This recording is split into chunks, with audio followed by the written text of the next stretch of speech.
નમસ્તે મિત્રો, હું છું સિદ્ધાર્થ છાયા.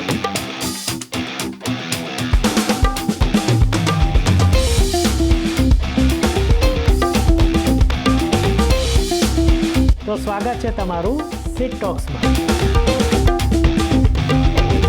નમસ્તે મિત્રો, અને પોડકાસ્ટ ડાયરીઝના આ એક વિશેષ એપિસોડમાં તમારું સ્વાગત છે. આપણે જાણીએ છીએ કે આ સિરીઝમાં, આ પોડકાસ્ટ સિરીઝમાં આપણે જાણીતા, માનીતા અને જ્ઞાની ગુજરાતીઓને મળીએ છીએ. આજના આપણા જે મહેમાન છે એ ખૂબ ખાસ છે. ગુજરાતી ફિલ્મોના સુપરસ્ટાર અને જેમણે ગુજરાતી ફિલ્મોના બંને એરાઝ જોયા છે, અનુભવ્યા છે, એવા, અને એમની એક હિડન સાઈડ પણ છે જે આપણે એને એક્સપ્લોર કરીશું આ જ પોડકાસ્ટમાં. તો એવા હિતેન કુમાર આપણી સાથે ઉપસ્થિત છે. નમસ્તે હિતેનભાઈ, કેમ છો? Thank you so much. ખૂબ મજામાં, આનંદમાં. તમને તમે મળ્યા કહો પછી છો તો કે સુખમાં છો ને? સુખમાં છું ને, યસ, અત્યંત સુખમાં છું. Yes. અને આશા રાખું છું કે તમે બધા સુખમાં રહેજો. જી. અને એવું એક કહેવાય છે કે આપણે અંદરથી ફીલ કરીએ કે આપણે સુખી છીએ તો આપણે સુખી 100% રહીએ જ છીએ. એ દરેકનો પોતપોતાનો પોઈન્ટ ઓફ વ્યૂ છે. જી. તમે મનથી ફીલ કરો સુખમાં છો તો દરેક પરિસ્થિતિમાં તમે એ નિરાંત તમે હાસિલ કરી શકો એમ છો. એટલે જે તમે આપો છો એ તમે યસ, પામો છો. 100%. અને એ દરેક વસ્તુને, દરેક ઘટનાને કે દરેક તમારી સામે થયેલી વસ્તુ સ્થિતિને તમે કઈ નજરે જુઓ છો એની પર છે. અડધો ગ્લાસ ભરેલો છે ને અડધો ગ્લાસ ખાલી છે, એ જ છે. હવે તમને મળતા પહેલાં થોડુંક મેં રિસર્ચ કર્યું. મને એવી ખબર પડી કે તમે 10મા ધોરણમાં ફેલ થયા હતા, યા. અને તેમ છતાં એ એક ટર્નિંગ પોઈન્ટ તમારી લાઈફ માટે બન્યો કે તમે 3-4 દિવસ સળંગ ટ્રેનમાં સવારથી સાંજ જતા હતા. ઘરે મમ્મી પપ્પાને ફેસ નહોતા કરી શકતા, રાઈટ. પણ એક સ્ટેશને તમે બટેટા વડા ખાવા ઉતર્યા, ખાર સ્ટેશન, અને ત્યાં કંઈક એવું બન્યું. એટલે આનું, એટલે જેમ કહેવાય છે ને કે ઓપોર્ચ્યુનિટી તમારી રાહ જોતી હોય છે, તમે કહેતો એ આખું શું છે? મને આ આખી જિંદગીના અનુભવ પછી મને એવું લાગ્યું સિદ્ધાર્થભાઈ કે આપણને એમ લાગે છે કે આપણે બધું કરીએ છીએ પણ આપણે કશું જ નથી કરતા ઉપરવાળો છે. રાઈટ. કદાચ એ પરિસ્થિતિ ન થઈ હોત તો કદાચ હું આજે અભિનેતા ન બન્યો હોત. એ વખતે નહોતું સમજાયું. એ વખતે એમ લાગતું હતું કે આજે ફેલ થયા છે ને આપણે મમ્મી પપ્પાને કેવી રીતે ફેસ કરીશું ને એક બહુ જુદા પ્રકારના ભયમાં તમે જીવવાનું શરૂ કરો. પણ બહુ દૂરથી હવે જોઈએ ત્યારે કે એ ન થયું હોત તો હું આજે અહીંયા ના હોત. એટલે એ ભવિષ્ય નિર્માણ તો મેં નથી કર્યું. ભવિષ્ય નિર્માણની દિશા તો એમણે એ ફેઇલરની સાથે સાથે મને એક જુદો રસ્તો એમણે બતાવ્યો. સો મને ઓલવેઝ ત્યાર પછી બહુ પોઝિટિવ જિંદગીમાં થયો. હંમેશા ઘણા બધા અનુભવ એવા થયા કે આ સમયે આપણી સાથે જે ઘટના બની રહી છે ને આપણે વિચલિત થઈ જાય છે, વિચલિત થવાનું કોઈ કારણ જ નથી. કારણ કે એ તમને everything it's a part of a process. એ પ્રોસેસમાંથી તમે ઘડાતા તમારી સફર તય કરતા હો છો. સો હવે સ્થિતિ એ પ્રકારની મનસ્થિતિ આપણે કેળવી લીધી છે મેં કે બહુ વધારે ખૂબ જ પીડાદાયક ઘટના બને તો પણ ધક્કો નથી લાગતો, બહુ આનંદદાયક ઘટના લાગે તો પણ એટલું બધું જમીનથી અદ્ધર નથી થતું. ઇમ્યુન થઈ જાય, સ્થિતપ્રજ્ઞ કહી શકાય. એટલે એ જે તમે ખાસ સ્ટેશનવાળી ઘટના કીધી, પછી તમે કીધું કે તમે 15 દિવસ કે એમ ગયા જી, અને તમે ફ્લોર સાફ કરવાથી માંડીને એમને માટે ચા લાવી, સિગરેટ લાવી. આજની પેઢી કદાચ, હું ખોટો હોઈ શકું, એના માટે તૈયાર નથી, તો એને તમે શું કહો? થિયેટરની બાબતમાં આજનો છોકરો પણ જે નવો જાય છે પહેલાં બેકસ્ટેજ કરે જ છે એટલી જ સિન્સિયરિટી, કારણ કે એમના માટે માધ્યમ જુદું છે. આજે પણ આ સિનેમા અને ટેલિવિઝન એ આખી જુદી સફર છે. પણ નાટકમાં જ્યાં તમે એન્ટર થાવ છો તો આજે પણ ગળથુથીમાં તમને એ તો સૌથી પહેલાં બેકસ્ટેજ જ શીખવવામાં આવે છે. જ્યાં સુધી એ માહોલથી તમે પરિચિત નહીં થાય ત્યાં સુધી એ કઈ વસ્તુ સાથે તમે જોડાયેલો છો એ સંપૂર્ણ સ્વરૂપ તમને નહીં ખબર પડે. એટલે થિયેટરની બાબતની અંદર હજુ પણ મારા માટે એ સમયમાં જે અમે લોકો બેકસ્ટેજ કરીને શરૂઆત કરતા હતા, આજે પણ હું જોઉં છું અમદાવાદમાં થતા થિયેટરમાં પણ કે નાટકોની શરૂઆત એ લોકોની બેકસ્ટેજથી શરૂ થતું. કોઈ ડાયરેક્ટ આવી નથી જતું મેઇન લીડ કે ઇમ્પોર્ટન્ટ રોલ્સ માટે. સો એ સ્ટ્રગલ તો સેમ જ રહી છે. મેં જે આ વાત કરી, તો તમે બંને યુગ જોયા છે ગુજરાતી ફિલ્મોમાં. એ સમયને આજના સમયની વચ્ચે શું થતું હતું? એવું કંઈક કે ભાઈ ફિલ્મો મને ખ્યાલ છે કે વર્ષમાં માંડ 1-2 બનતી અથવા કોઈ અમુક વર્ષ એમને એમ જતા. ના, એક બહુ ખોટી ધારણા છે આ બધી વસ્તુની. એક પરિસ્થિતિ 7 થી 8 વર્ષની એવી આવી હતી 89, 90, 91 થી લઈને 96 સુધીમાં કે જ્યાં 2-3 વર્ષે 2-3 ફિલ્મો બનતી. પણ 96 પછી માહોલ બદલાયો અને 97માં દેશરે આવ્યા પછી તો એ 40ની સંખ્યાથી લઈને 60ની સંખ્યા સુધી સતત ચાલતી રહી છે. પણ શું થયું છે, સોશિયલ મીડિયમના એ સમયના અભાવને કારણે એ માહિતીઓ લોકો સુધી નથી પહોંચી. કારણ કે ત્યારે એ સિનેમા માત્ર વર્તમાનપત્ર દ્વારા લોકો સુધી પહોંચતી, માઉથ પબ્લિસિટીથી પહોંચતી, કારણ કે સિંગલ થિયેટરનો આખો જમાનો હતો. રાઈટ. 2014થી એવું થયું છે સોશિયલ માધ્યમ, સોશિયલ મીડિયાના કારણે દરેક ઇન્ફોર્મેશન તમને હાથવગી થઈ ગઈ છે. માત્ર 3 શો ચાલેલી ફિલ્મ વિશે પણ તમે બહુ મોટો સમુદાય જાણતો હોય છે. અને એ વખતે સિલ્વર જ્યુબલી થયેલી સિનેમા પ્રેક્ષકો સુધી પહોંચી છે, પણ અનફોર્ચ્યુનેટલી મીડિયા સુધી નહોતી પહોંચી શકી. એટલે એવો કોઈ મોટો ફરક, હા એ સમય એક હતો, એક લીન ફેઝ આવે દરેક ઇન્ડસ્ટ્રીની અંદર, જ્યારે એક વાતાવરણમાંથી બીજા વાતાવરણમાં પરિસ્થિતિ પલટાતી હોય. એવો એક આપણો 7 થી 8 વર્ષનો એક તબક્કો હતો 96, 97 પછી.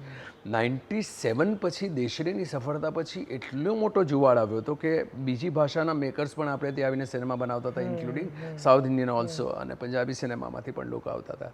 એક બહુ સરસ ફેઝ હતો. 45-50 ફિલ્મ્સ ઓન એન એવરેજ દર વર્ષે બનતી અપ ટુ 2011, 12, 13 સુધી તો મેં એ ફેઝ જોયો છે. ત્યાર પછી આ જે સમય આવ્યો અર્બનનો, જે કહેવાતી અર્બનનો, જે ટેગમાં તો હું માનતો નથી, નવા મેકર્સે બનાવવાના પ્રયત્ન કર્યા. જે સિટીમાં જ ઉછરેલો છે, સિટીમાં જ ભણેલો છે, એ મેકર જ્યારે સિનેમા બનાવવા માટે આવ્યો ત્યારે એ મારા હિસાબે ગામડાથી વિમુખ થયો.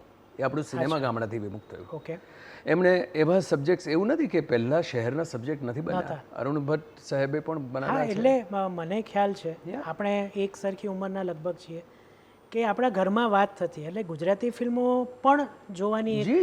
અને એમ કહેવાતો કે ભાઈ સામાજિક ફિલ્મ છે. એટલે અરુણ ભટ્ટના સમયથી લઈને મારા ફેઝમાં કહું કે મારી દેશરે જોયા પછીની બીજી કે ત્રીજી ફિલ્મ મેં સાઇન કરી હતી, સંદીપ પટેલની મેં મોતીના ચોકરે સપનામાં દીધા, જે વર્ષા અડાલજાની નોવેલ પરથી કરી હતી. તો એ વખતે પણ સિનેમા તો શહેરની પાર્શ્વભૂમિ સાથે બનતી જ હતી, પણ અમે લોકો ટેગિંગ નહોતું કર્યું. આ ટેગિંગની ઘટના જે 2011-2012 પછી જે થવાની શરૂ થઈ, એના કારણે ઘણા લોકોને એમ લાગે છે કે બહુ ફાયદો થયો, અને મારા જેવા લોકોને એમ લાગે છે કે તમે અનનેસેસરી વાડાઓ બાંધ્યા છે. શું થયું કે અર્બન નામના કારણે મોટાભાગની સિનેમા, 10માંથી 9 સિનેમા માત્ર શહેરના બેકડ્રોપની સાથે બનતી શરૂ થઈ. રાઈટ છે, એમાં પણ વાંધો નથી, પણ એ સિનેમા શહેરથી 20 કિલોમીટર દૂરના નાનકડા નગરના માણસને સ્પર્શે છે કે નહીં, એ તરફ જોવાની દ્રષ્ટિ તમારી બંધ થઈ ગઈ. અને એ કારણસર મને ઘણી વખત એટલી ડિબેટ થતી હોય છે કે સિનેમા બહુ હમણાં સરસ બને છે, ટેકનિકલી બહુ સરસ છે, આજે નવો જે મેકર આવે છે ભણેલો વર્ગ છે, કામ કરનારા દરેક માણસ એજ્યુકેટેડ છે, બધું બરાબર છે, પણ એક્ઝેક્ટલી ગુજરાતને સ્પર્શી રહી છે એ મારી ચિંતા છે. એ વાર્તાઓ ગુજરાતના હૃદય સુધી સ્પર્શે છે.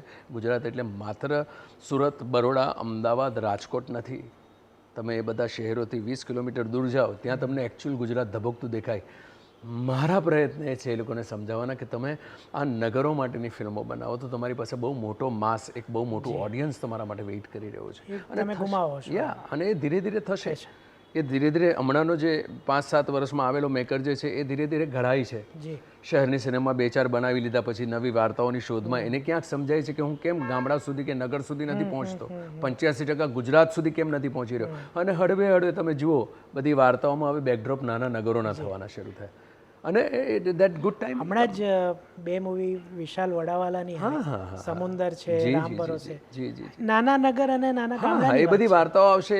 એ હેલારો પછીનો આખો ટ્રેન્ડ જે શરૂ થયો એની પહેલાં હું 8 વર્ષથી બોલતો હતો કે ચાલો ને હવે આપણે સિનેમા નાના નગરો પર લઈ જઈએ. પણ એ સમજાતા, કારણ કે એ બંને જનરેશનની વચ્ચેનો ગેપ બહુ છે. મેકર્સ જ્યારે અમારી વખતના એ દોરના હતા એ લોકો ગણેલા મેકર્સ હતા, ભણેલા નહોતા. ગામડાઓમાં જન્મીને ગામડાઓને જીવીને આવેલા લોકો હતા, પણ સિનેમાની સમજણ સોલિડ હતી. આજનો મેકર ભણેલો છે પણ જીવનને સમજવામાં 2, 5, 10 વર્ષ હજુ લાગે છે ગુજરાતને સમજવામાં. બરાબર. હા, સો એ થશે, પણ એ સમય આવશે. એ આવશે જ આવશે 100%. એટલે જ તો આ ગતિ તરફ આગળ વધી રહ્યા છે. લોકો એમ કહે છે કે આટલી ફિલ્મો સફળ થઈને આટલી ફિલ્મો નિષ્ફળ થઈ, પણ છતાં પણ સિનેમા તો બને જ છે. રાઈટ. વખાણ કરતાં સૌથી વધારે હમણાંના ફેઝની અંદર ક્રિટિસિઝમ થઈ રહ્યું છે, છતાં પણ સિનેમા તો બને જ છે. જે ફિલ્મ ચાલવાની છે તો ચાલે જ છે. રાઈટ. રાઈટ.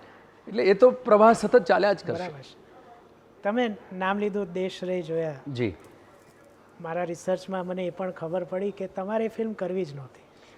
હા, એકચ્યુઅલી હીરો એટલે મુહૂર્તના 15 મિનિટ પહેલા સુધી તમે Yes, ગોવિંદભાઈને કહેતા હતા કે નહીં પ્લીઝ હું તમે નરેશભાઈને લઈ લો.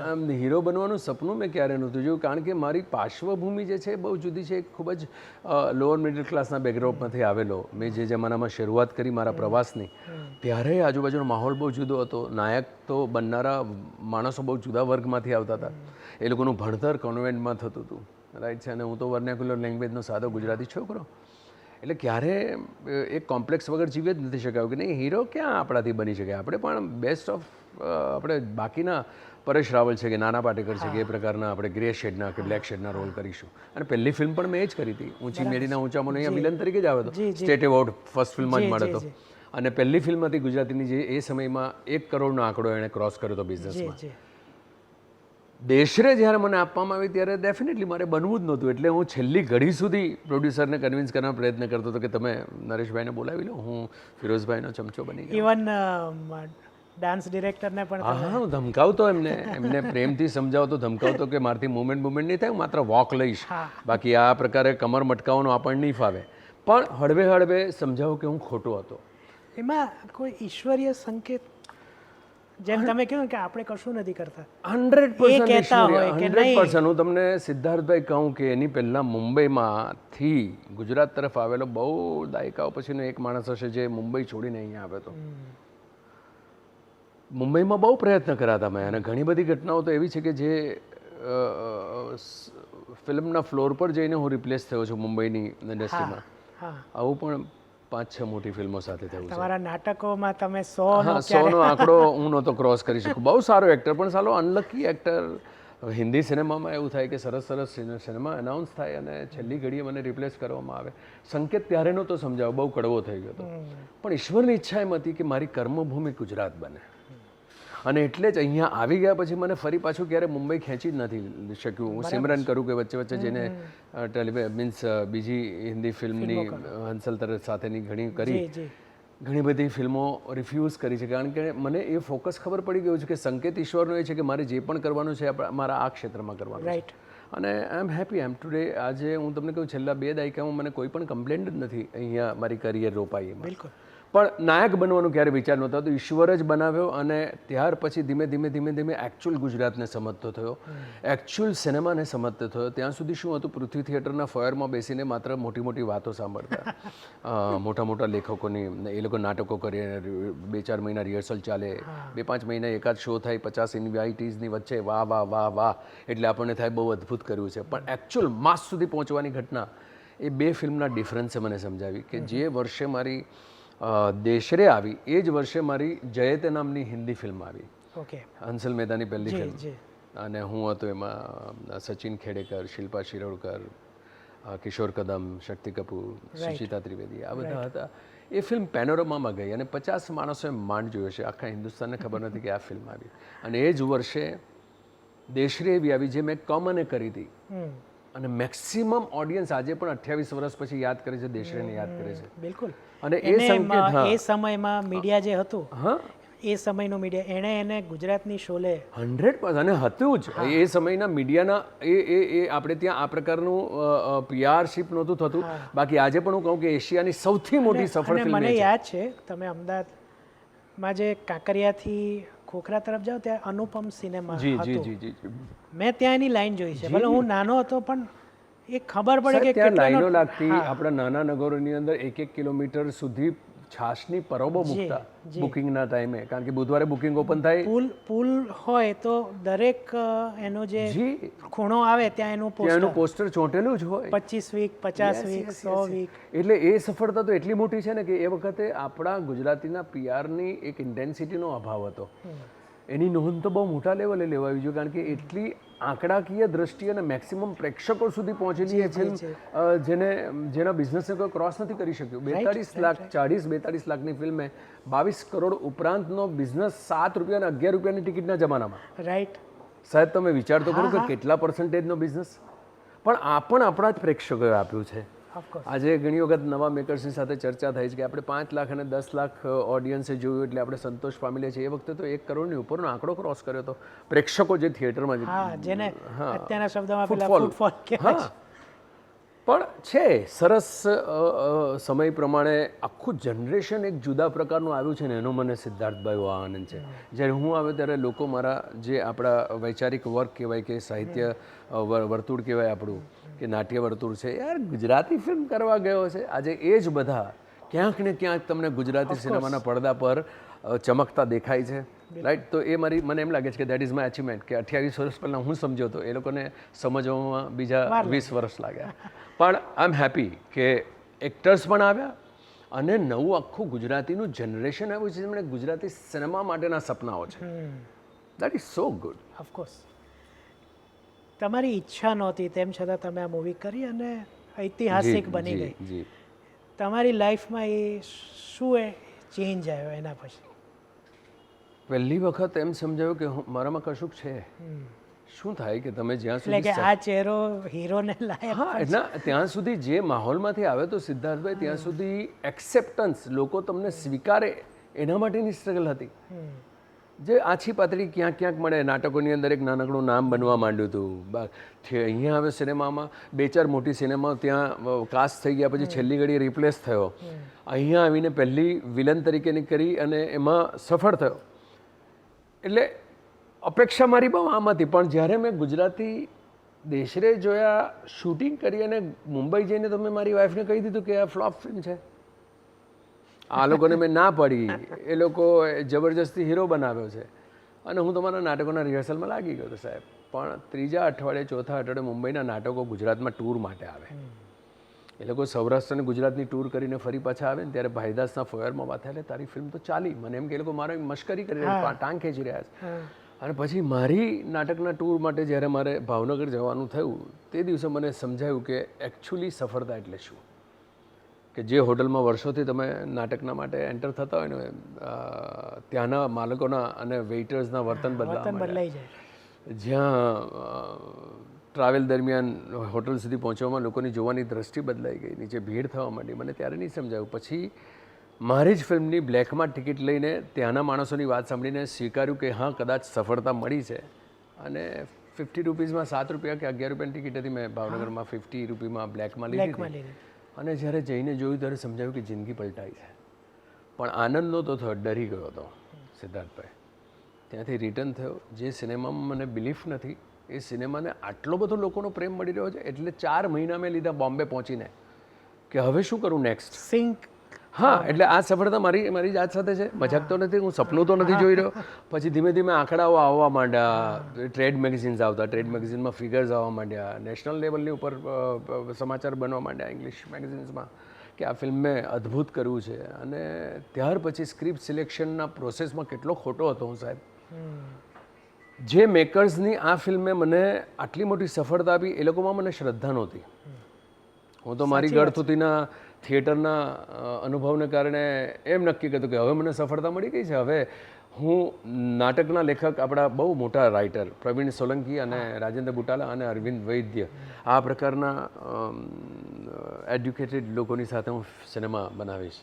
અને સેકન્ડ ફિલ્મ સિલેક્ટ કરવામાં મેં 2-3 મહિનાનો સમય લીધો. અને પછી એ લોકોને લઈને મેં ગુજરાતી નાટક પરથી એક ફિલ્મ બનાવી, મારી સાહેબાના ચૂંદડી. અને એ પ્રકારની જર્ની શરૂ થઈ.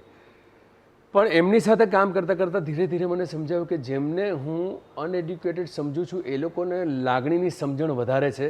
આપણા ભણેલા ગણેલા અને પલ્સ એ લોકોને ખબર છે. એકચ્યુઅલી ગુજરાતનો રંગ, ગુજરાતના સંગીતથી લઈને લોકોના સુધી, હૃદય સુધી કેવી રીતે પહોંચવું એ જ્ઞાન એમની પાસે જે છે જે આપણી પાસે નથી. અને ત્યાંથી મારી લર્નિંગની શરૂઆત થઈ. દેશરે મારી સફળતા છે જ નહીં સિદ્ધાર્થભાઈ, તો ઈશ્વરે મને તાસકમાં આપેલી ભેટ છે. મારી સ્ટ્રગલ જે શરૂ થઈ એના પછીની ફિલ્મથી, જે હમણાં સુધીની ફિલ્મ સુધી ચાલે છે. સો આઈ એમ લર્નિંગ, એવરી મોમેન્ટ આઈ એમ લર્નિંગ.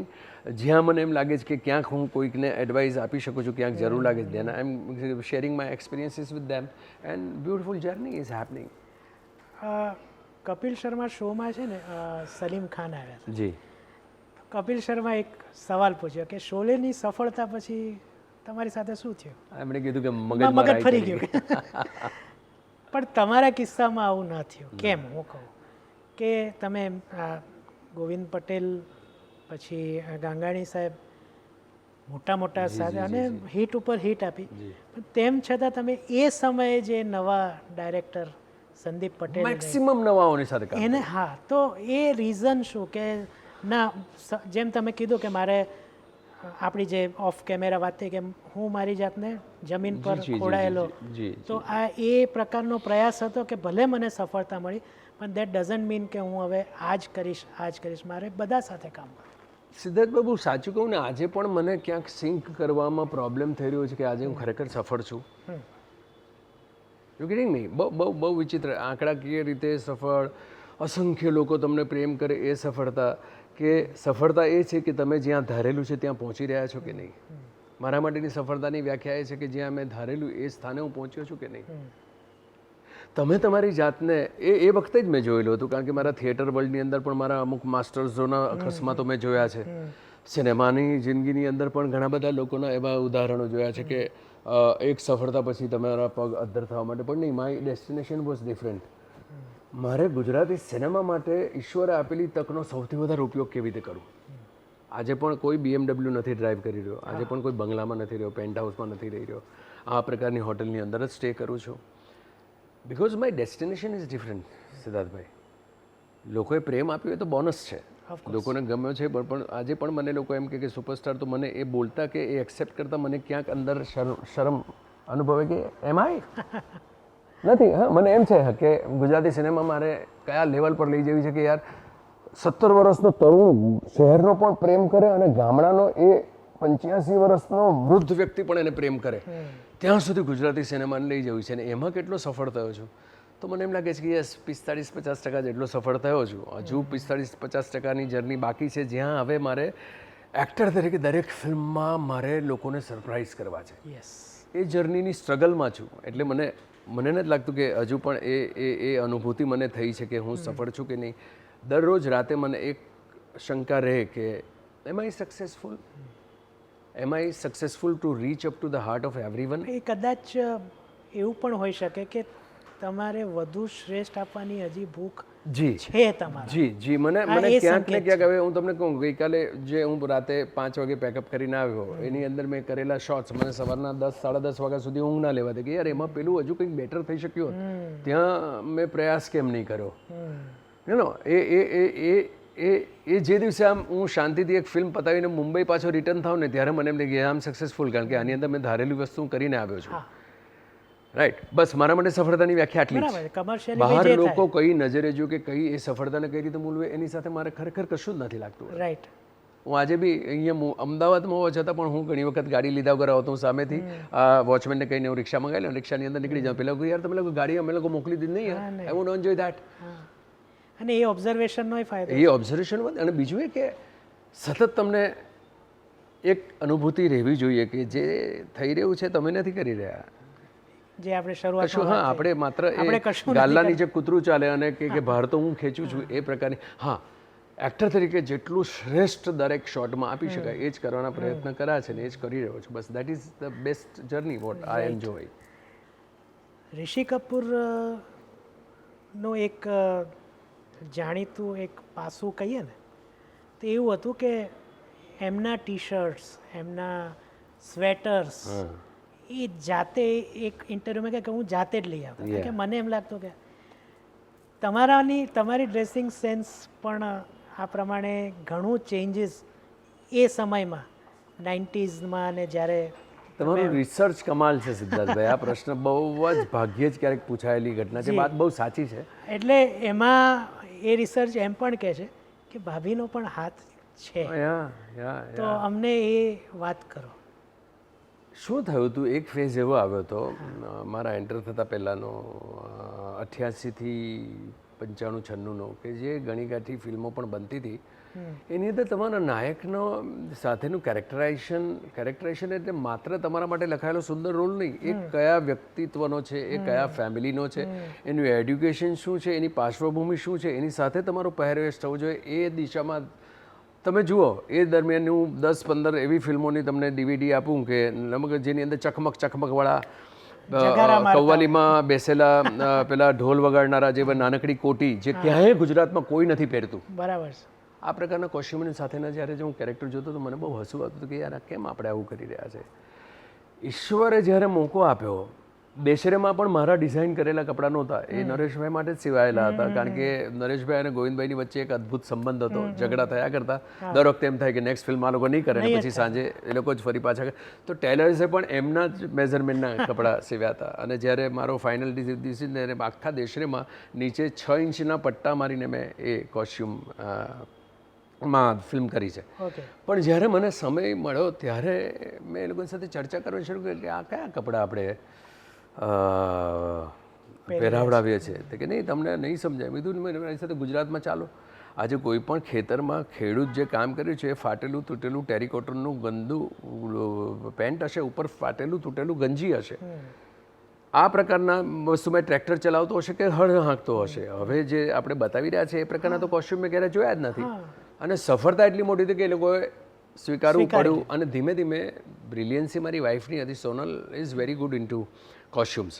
એણે એ ડિઝાઇન કરવા શરૂ કર્યું છે કોટન ફેબ્રિકની સાથેના. આજે જેટલા પણ આપણે કુર્તા જોઈએ છે આપણા પ્રી વેડિંગમાં પણ કે તમે કોઈ પણ શોપ્સમાં તમે જુઓ 97 થી લઈને 2003માં મેક્સિમમ ડિઝાઇન તે વખતે કરવામાં આવી. દેટ ઇઝ ડિઝાઇન બાય, તમને યાદ હોય તો નાનકડી શોર્ટ કુર્તીઝ ઓમના નામની સાથે આવતી હતી કે જીન્સની ઉપર, હા, જે જીન્સની ઉપર પહેરાતી, યસ, કે જીન્સની ઉપર પહેરી શકાય. એ શોર્ટ કુર્તીનો ટ્રેન્ડ પણ હું ત્યારે એ સિનેમામાં લઈ આવ્યો હતો. અને એ લોકોની વચ્ચે ચાલી, કારણ કે એ ફ્યુઝન થયું તમારું.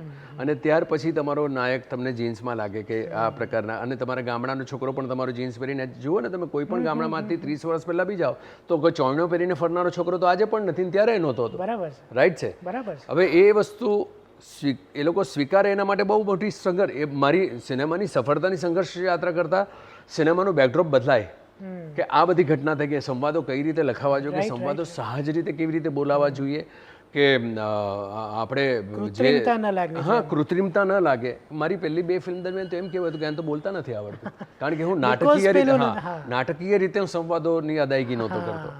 પણ ધીમે ધીમે ધીમે તે સ્ટાર્ટેડ રિયલાઇઝિંગ, અને આજુબાજુનો માહોલ એ રીતે ઊભો કરતો થયો કે એક સહજ રમતા રમતા તમારી વચ્ચેનો સીન થઈ જાય. અને પછી એ સહજતા એન્ટર થઈ.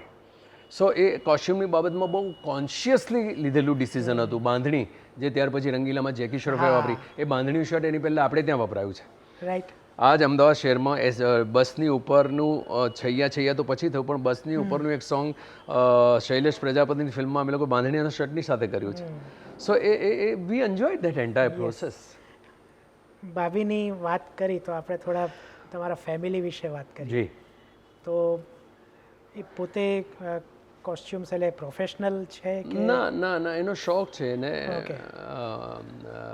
થિયેટર મારી સાથે નાટ્યમાં એણે થોડું ઘણું ઇન્ટરગ્રેજ્યુએટમાં કામ કર્યું છે. એક કમર્શિયલ નાટક પણ ચક્રવર્તી નામનું કર્યું છે. પણ અમે લોકો જોડાયા પછી સડનલી શી રિયલાઇઝ કે એની પાસે એ ઇન્ટેન્સિટી નથી. કરિયર બનાવવા માટે આ પ્રોફેશનમાં તમારી પાસે એક જીદ અને જનૂન હોવું જોઈએ.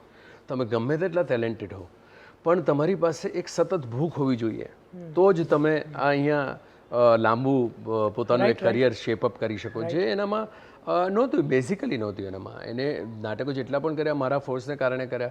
અમે લોકો સાથે ઊંચી મેડીના ઊંચા મોલ સંજય છેલની સાથેનું નાટક જે અમે કર્યું એમાં best Maharashtra all over best play, best actor, અને she was second best actress.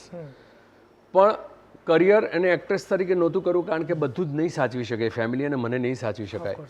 એ કારણ છે ને ધીમે ધીમે ધીમે એનામાં એ સમજણ હતી, કલર્સની, ટેક્સચરની, કેરેક્ટરાઇઝેશન સમજવાની સમજણ હતી.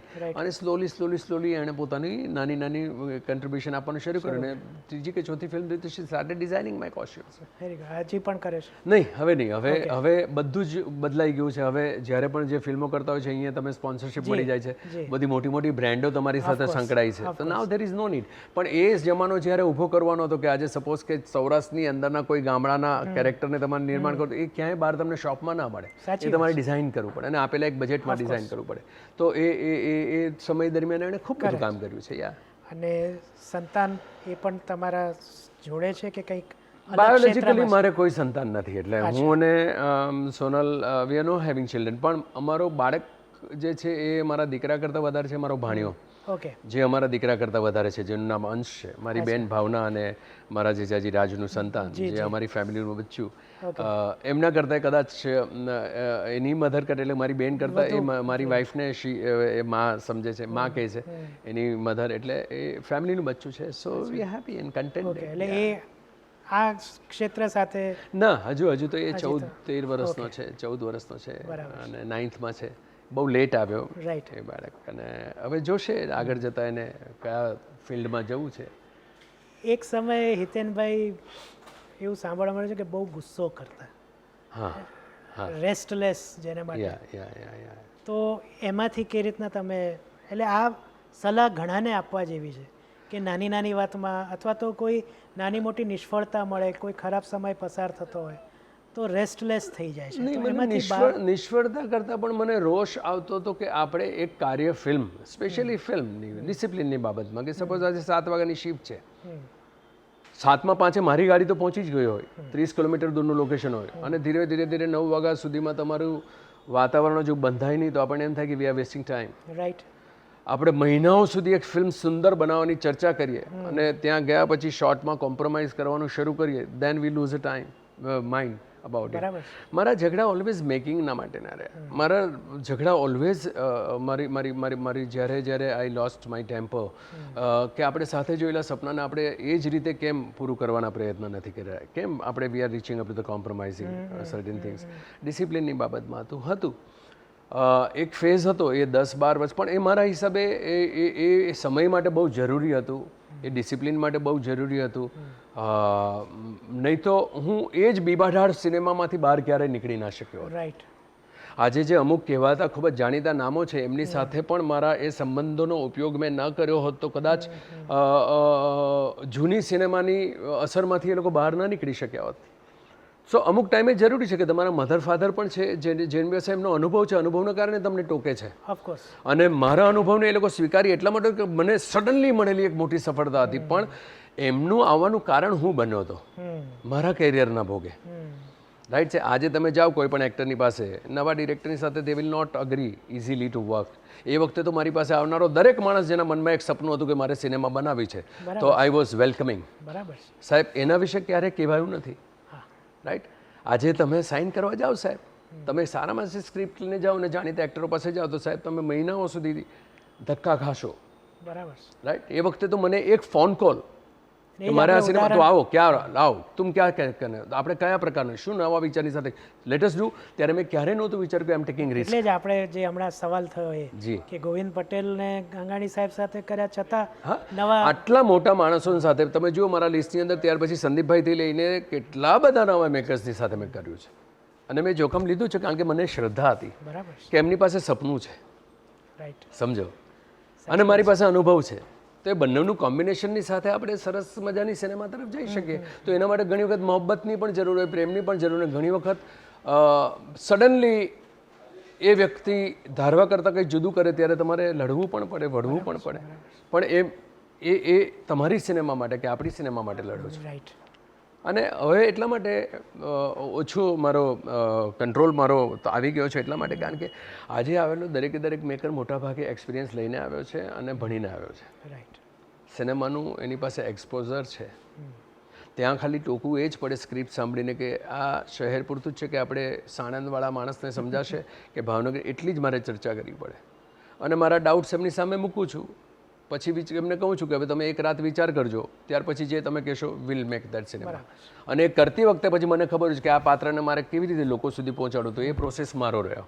રાઈટ. કે ડિરેક્ટરના એ શેપની અંદર એની સ્ક્રિપ્ટના બોર્ડરમાં રહીને એક્ટર તરીકે હું કયો રંગ ક્યાં સુધી લઈ જઈ શકું, એ મારી જર્ની એક શરૂ થાય, which is taking me here. Hindi ઇન્ડસ્ટ્રીમાં તો આપણે ઘણું સાંભળીએ છીએ કે બે મોટા એક્ટર્સ હોય તો એમની વચ્ચે ઈગો ક્લેશ. આપણી ઇન્ડસ્ટ્રીમાં એવું ખરું? મને હમણાંના સમયમાં તો કદાચ કહું તો તમે અને નરેશભાઈ બે કન્ટેમ્પરરી હતા. બહુ ઓનેસ્ટલી કહું તો રહેતું, બહુ ઓનેસ્ટલી કહું, ડીપમાં એટલા માટે નહીં જાઉં કે બહુ મોટી ગરિમા હોય દરેક વ્યક્તિની. ઉપેન્દ્રભાઈની સાથે કામ કરવામાં ઘણી વખત રહેતું, કે નરેશભાઈની સાથે રહેતું અને રહે જ, કેમ ના રહે, મને એમાં એમનો વાંક જ નથી લાગતો. પણ એ રહેતું અને એકબીજાની આમાન્ય રાખીને આપણે એ સરસ રીતે કાર્ય એટલે જ તમે જુઓ ને કે ઉપેન્દ્રભાઈની સાથે મારી 2 કે 3 ફિલ્મો થઈ છે, બે ફિલ્મ 3 ફિલ્મ થઈ છે. અને નરેશભાઈની સાથે આઈ થિંક મારી પહેલી ઊંચી મેડી હતી ને ત્યાર પછી 1-2 ફિલ્મ થઈ હશે, એનાથી વધારે નહીં થઈ હોય. કારણ કે તમે જ્યારે તમારા કરિયરના એબ્સોલ્યુટલી ઉત્તમ કાળમાં હો ત્યારે તમે શ્રેષ્ઠ રોલ જ અપેક્ષા રાખશો, રાઈટ છે. અને એ વસ્તુ દરેક સ્ક્રિપ્ટ તમને ના આપી શકે, તો either you work either you don't work. પણ એ તો રહે, કોઈ એમ કે નહીં બહુ સુંદર હતું એવું કશું નહોતું. અમુક વસ્તુમાં અમુક વસ્તુ રહે જ, એ નેચરલ છે. આજે પણ હું તમને કહું ને કે સમકક્ષ ઘટનાની અંદર આપણે એક સ્ક્રિપ્ટ શેર કરતા હોઈએ તો તમે એમ કહો કે તમે ક્યાં 2 ક્ષણ માટે નથી ચિંતિત થતો, એ વાત ખોટી હશે. તમારું સતત ધ્યાન એ હશે કે હું પેલા કરતાં વધારે બેટર શોટ મારો કઈ રીતે કરી શકું, અને that is healthy thing, healthy competition. એટલે એની અસર સેટ ઉપર ન થાય. એની પણ સેટ નહીં, હવે હમણાં એ વખતે પણ સેટની ઉપર બહુ ઓછું થતું, પણ અંદર ખાને બધું ચાલ્યા કરતું. એમાં આર્ટિસ્ટો કરતાં મેકર્સની આજુબાજુના ચમચા મંડળ તમને બહુ વધારે રંગો પૂરે એની અંદર. 2 વ્યક્તિઓની વચ્ચે એ તો 5 જ મિનિટમાં કોઈ પણ વસ્તુનું સમાધાન આવી જાય, પણ આજુબાજુ ફેલાતા that becomes a huge thing. આજના મામલામાં તો એટલું કહું છું કે એટલું બધું સરસ વાતાવરણની વચ્ચે યંગસ્ટર્સ કામ કરી રહ્યા છે. I am very comfortable in this માહોલ. Everybody is confident, nobody is insecure. આજના માહોલમાં જે જોઈ રહ્યો છું. હા, હવે આપણે વશ ઉપર આવીએ. પ્રતાપ. એટલે કહેવાય ને કે જેમ શોલેમાં બધા જ હતા, કોણ નહોતું એમ, અમિતાભ બચ્ચન, સંજીવ કુમાર, ધર્મેન્દ્ર, પણ છવાઈ ગયો ગબ્બર, એ પણ એની પહેલી ફિલ્મમાં. તમે શરૂઆત કીધી કે મેં વિલનથી કરીને મારે વિલન જ બનવું હતું. તો પ્રતાપ અંગે આપણે 2-3 સવાલ કરીશું, પણ શું એ જે તમારી એક કહીએ ને કે જીજીવિષા, કદાચ શબ્દ ખોટો છે, પણ મારે વિલન બનવું હતું ને આ એક તક આવી છે પ્રતાપ, તો હું મારું બધું એમાં નીચોડી દઉં. જી મારે એવું તમે આમાં કોઈ એટલે દેખીતો પ્રયાસ કર્યો કે તમે શું મહેનત કરી કે પ્રતાપ આટલો છવાઈ? મને અદ્ભુત સ્ક્રિપ્ટ મળી. સૌથી પહેલાં તો મેં 2014-2015માં એમ ડિક્લેર કરી નાખ્યું કે હવે મારે સિનેમા નથી કરવું જ્યાં સુધી મને ઇન્ટરેસ્ટિંગ મારા એજ ગ્રુપના રોલ ના મળે, કારણ કે that time I was crossing my 50 age. Right. અને મેં નક્કી કર્યું કે જ્યારે હું યંગસ્ટર હતો ત્યારે 60 ને 70 વર્ષે હીરોના રોલ કરતા લોકોની ઉપર હસતો હતો. તો હું નથી ઈચ્છતો કે મારી પર કોઈ હસે. બરાબર. આઈ was crossing 50 and I decided કે હવે હું ટિપિકલ હીરોના રોલ નહીં કરું, કે એક યુવક છે જેને કોઈની સાથે પ્રેમ થાય કે બીજા ઓબ્સ્ટેકલ આવે ને, એ બધી વસ્તુ મેં કરી લીધી લાઈફમાં. ત્યારે મેં લોકોને એમ કહ્યું કે મને વિલન કરવો છે, મને બીજા શેડ્સ કરવા છે, મારે એજ ગ્રુપ કરવી છે. તો એ લોકો બહુ ટિપિકલ વિલન જે ફિરોઝભાઈ અને ગુલશન ગ્રોવરો કે આ બધા કર્યા કરે. મેં કીધું મને એ નહીં, મને એક ખલનાયક એવો કરવો છે જે સુપ્રીમ પાવર હોય. નહીં આવી સ્ક્રિપ્ટ, એટલે પછી ધુઆધાર કરી. ધુઆધારની અંદર એ એજના માટેનો એ રોલ હતો જે લોકોને ખૂબ ગમ્યો, અને ધીરે ધીરે લોકોને સમજાવ્યું કે હિતેનભાઈ માંગી શું રહ્યા છે. અને અચાનક જ મારી પાસે વશ આવી રાડો પછી મને અને સ્ક્રિપ્ટ મેં વાર્તા સાંભળી. રાડોના સબ્જેક્ટના નેરેશન વખતે જ ચા પીતા પીતા મને આની આઈડિયા શેર કરી હતી કેડીએ, અને ચોંટી ગઈ હતી વાત. રાડો મેં પતાવી અને ત્યાર પછી 6-1 મહિને વાત થઈ કે પેલી ફિલ્મની તો કે સર આપણે કરીએ. તો અમે કરીએ કે અમુક લોકોએ આ સ્વીકારવાની ના પાડી કે પીપલ વેર સ્કેર્ડ, અમુક બીજા એક્ટરોને ઓફર થયેલી. મેં કીધું મારે તો એ જ કરવી છે. અને ઓનેસ્ટલી કહું, સુંદર રીતે લખાયેલી સ્ક્રિપ્ટ હતી. કેરેક્ટરાઇઝેશન ધીમે ધીમે તમે સાથે મળીને કરતા હો, પણ મારા હિસાબે સ્ક્રિપ્ટ વાંચ્યા પછી મારે એક પહેલો એવો ખલનાયક હશે જેની આંખમાં લસ્ટ નહોતું. સ્ત્રીઓની વચ્ચે પોતાનો પાવર સ્થાપિત કરવા માટે એ જધૂન પર જીવતો એક, એટલે જેનો ગોલ હતો કે મારા છોકરીને લઈ જવી છે, એના પર બ્રહ્મ રાક્ષસ. એક પાવરની ઘટના છે કે એક પુરુષત્વ અને સ્ત્રીત્વના એક પાવરની એક લડાઈ છે, જેની અંદર એક માણસ જે સતત પેલી છોકરીને દીકરી બેટા અને એની મધરને બેના કહે છે, અને 50 છોકરીઓની વચ્ચે પણ એની આંખમાં લસ્ટ નથી. એ વસ્તુ મને સૌથી વધારે ગમી. અને આઈ ફીલ કે આટલા વર્ષોથી મારા મનની અંદર એક કેરેક્ટરાઇઝેશન છે જે આ પ્રતાપ બની શકે. અને મોડેસ્ટી નહીં વાપરો અહીંયા, એ સૌથી સુંદર અભિનીત થયેલું પાત્ર હું મારી કરિયરનું કહી શકીશ, કે જ્યાં એક્ટર તરીકે મને સંપૂર્ણ સંતોષ કે નહીં, યસ ये मैं कर सका અને આપણી ભાષામાં હું કરી શક્યો. અને આપણી ભાષામાંથી પછી યસ આપણી inspire ભાષામાંથી થઈને હિન્દીમાં બને. યા પણ એમાં ઘણી વખત શું થાય છે કે આપણે ત્યાં આજે તમે શ્રેષ્ઠતમ કાર્ય કરવા માટે આખી જીવતર આપ્યું હોય ને ત્યાર પછી અમુક આનંદ તમે તમારા પોસ્ટની અંદર શેર કરતા હો. હું તમને દાખલો આપું મારા મિત્રને કે વર્ષ એક અદ્ભુત ઘટના હતી કે આ પ્રકારની ફિલ્મ આપણી ભાષામાં બને, એ ફિલ્મ લોકો સ્વીકારે, યસ, લોકોને એ એક એબ્સોલ્યુટલી મેસ્મરાઇઝ કરી શકે અને ત્યાર પછી નેશનલની ઉપર એ જઈ શકે. કેટલી મજાની વાત છે. એ તો બધાએ મળીને તાળીઓ પાડવાની વાત છે. પણ જ્યારે એ આપણે ત્યાં એક છાબડી છે, કરચલાઓ ભરેલી છાબડી છે કે એક કરચલો આગળ જાય તો પાછળ ઓલો ખેંચે, રાઈટ, તેની અંદર મારી વોલની ઉપર અમુક મહિના હું અમુક રેફરન્સમાં લખતો હતો. મારા સ્વ વિશે મેં ક્યારે લખ્યું નથી. મારી પોસ્ટમાં આજે પણ મારી ઓપન ચેલેન્જ છે કે મારા સ્વ વિશે નથી લખ્યું મેં, એ પ્રયાસ વિશે લખ્યું છે એ સિનેમા માટે. ત્યારે અમુક લોકોને સમજણ થાય કે તમે દરેક રેફરન્સમાં વર્ષ કેમ વાપરો છો. કેમ ના વાપરું ભાઈ?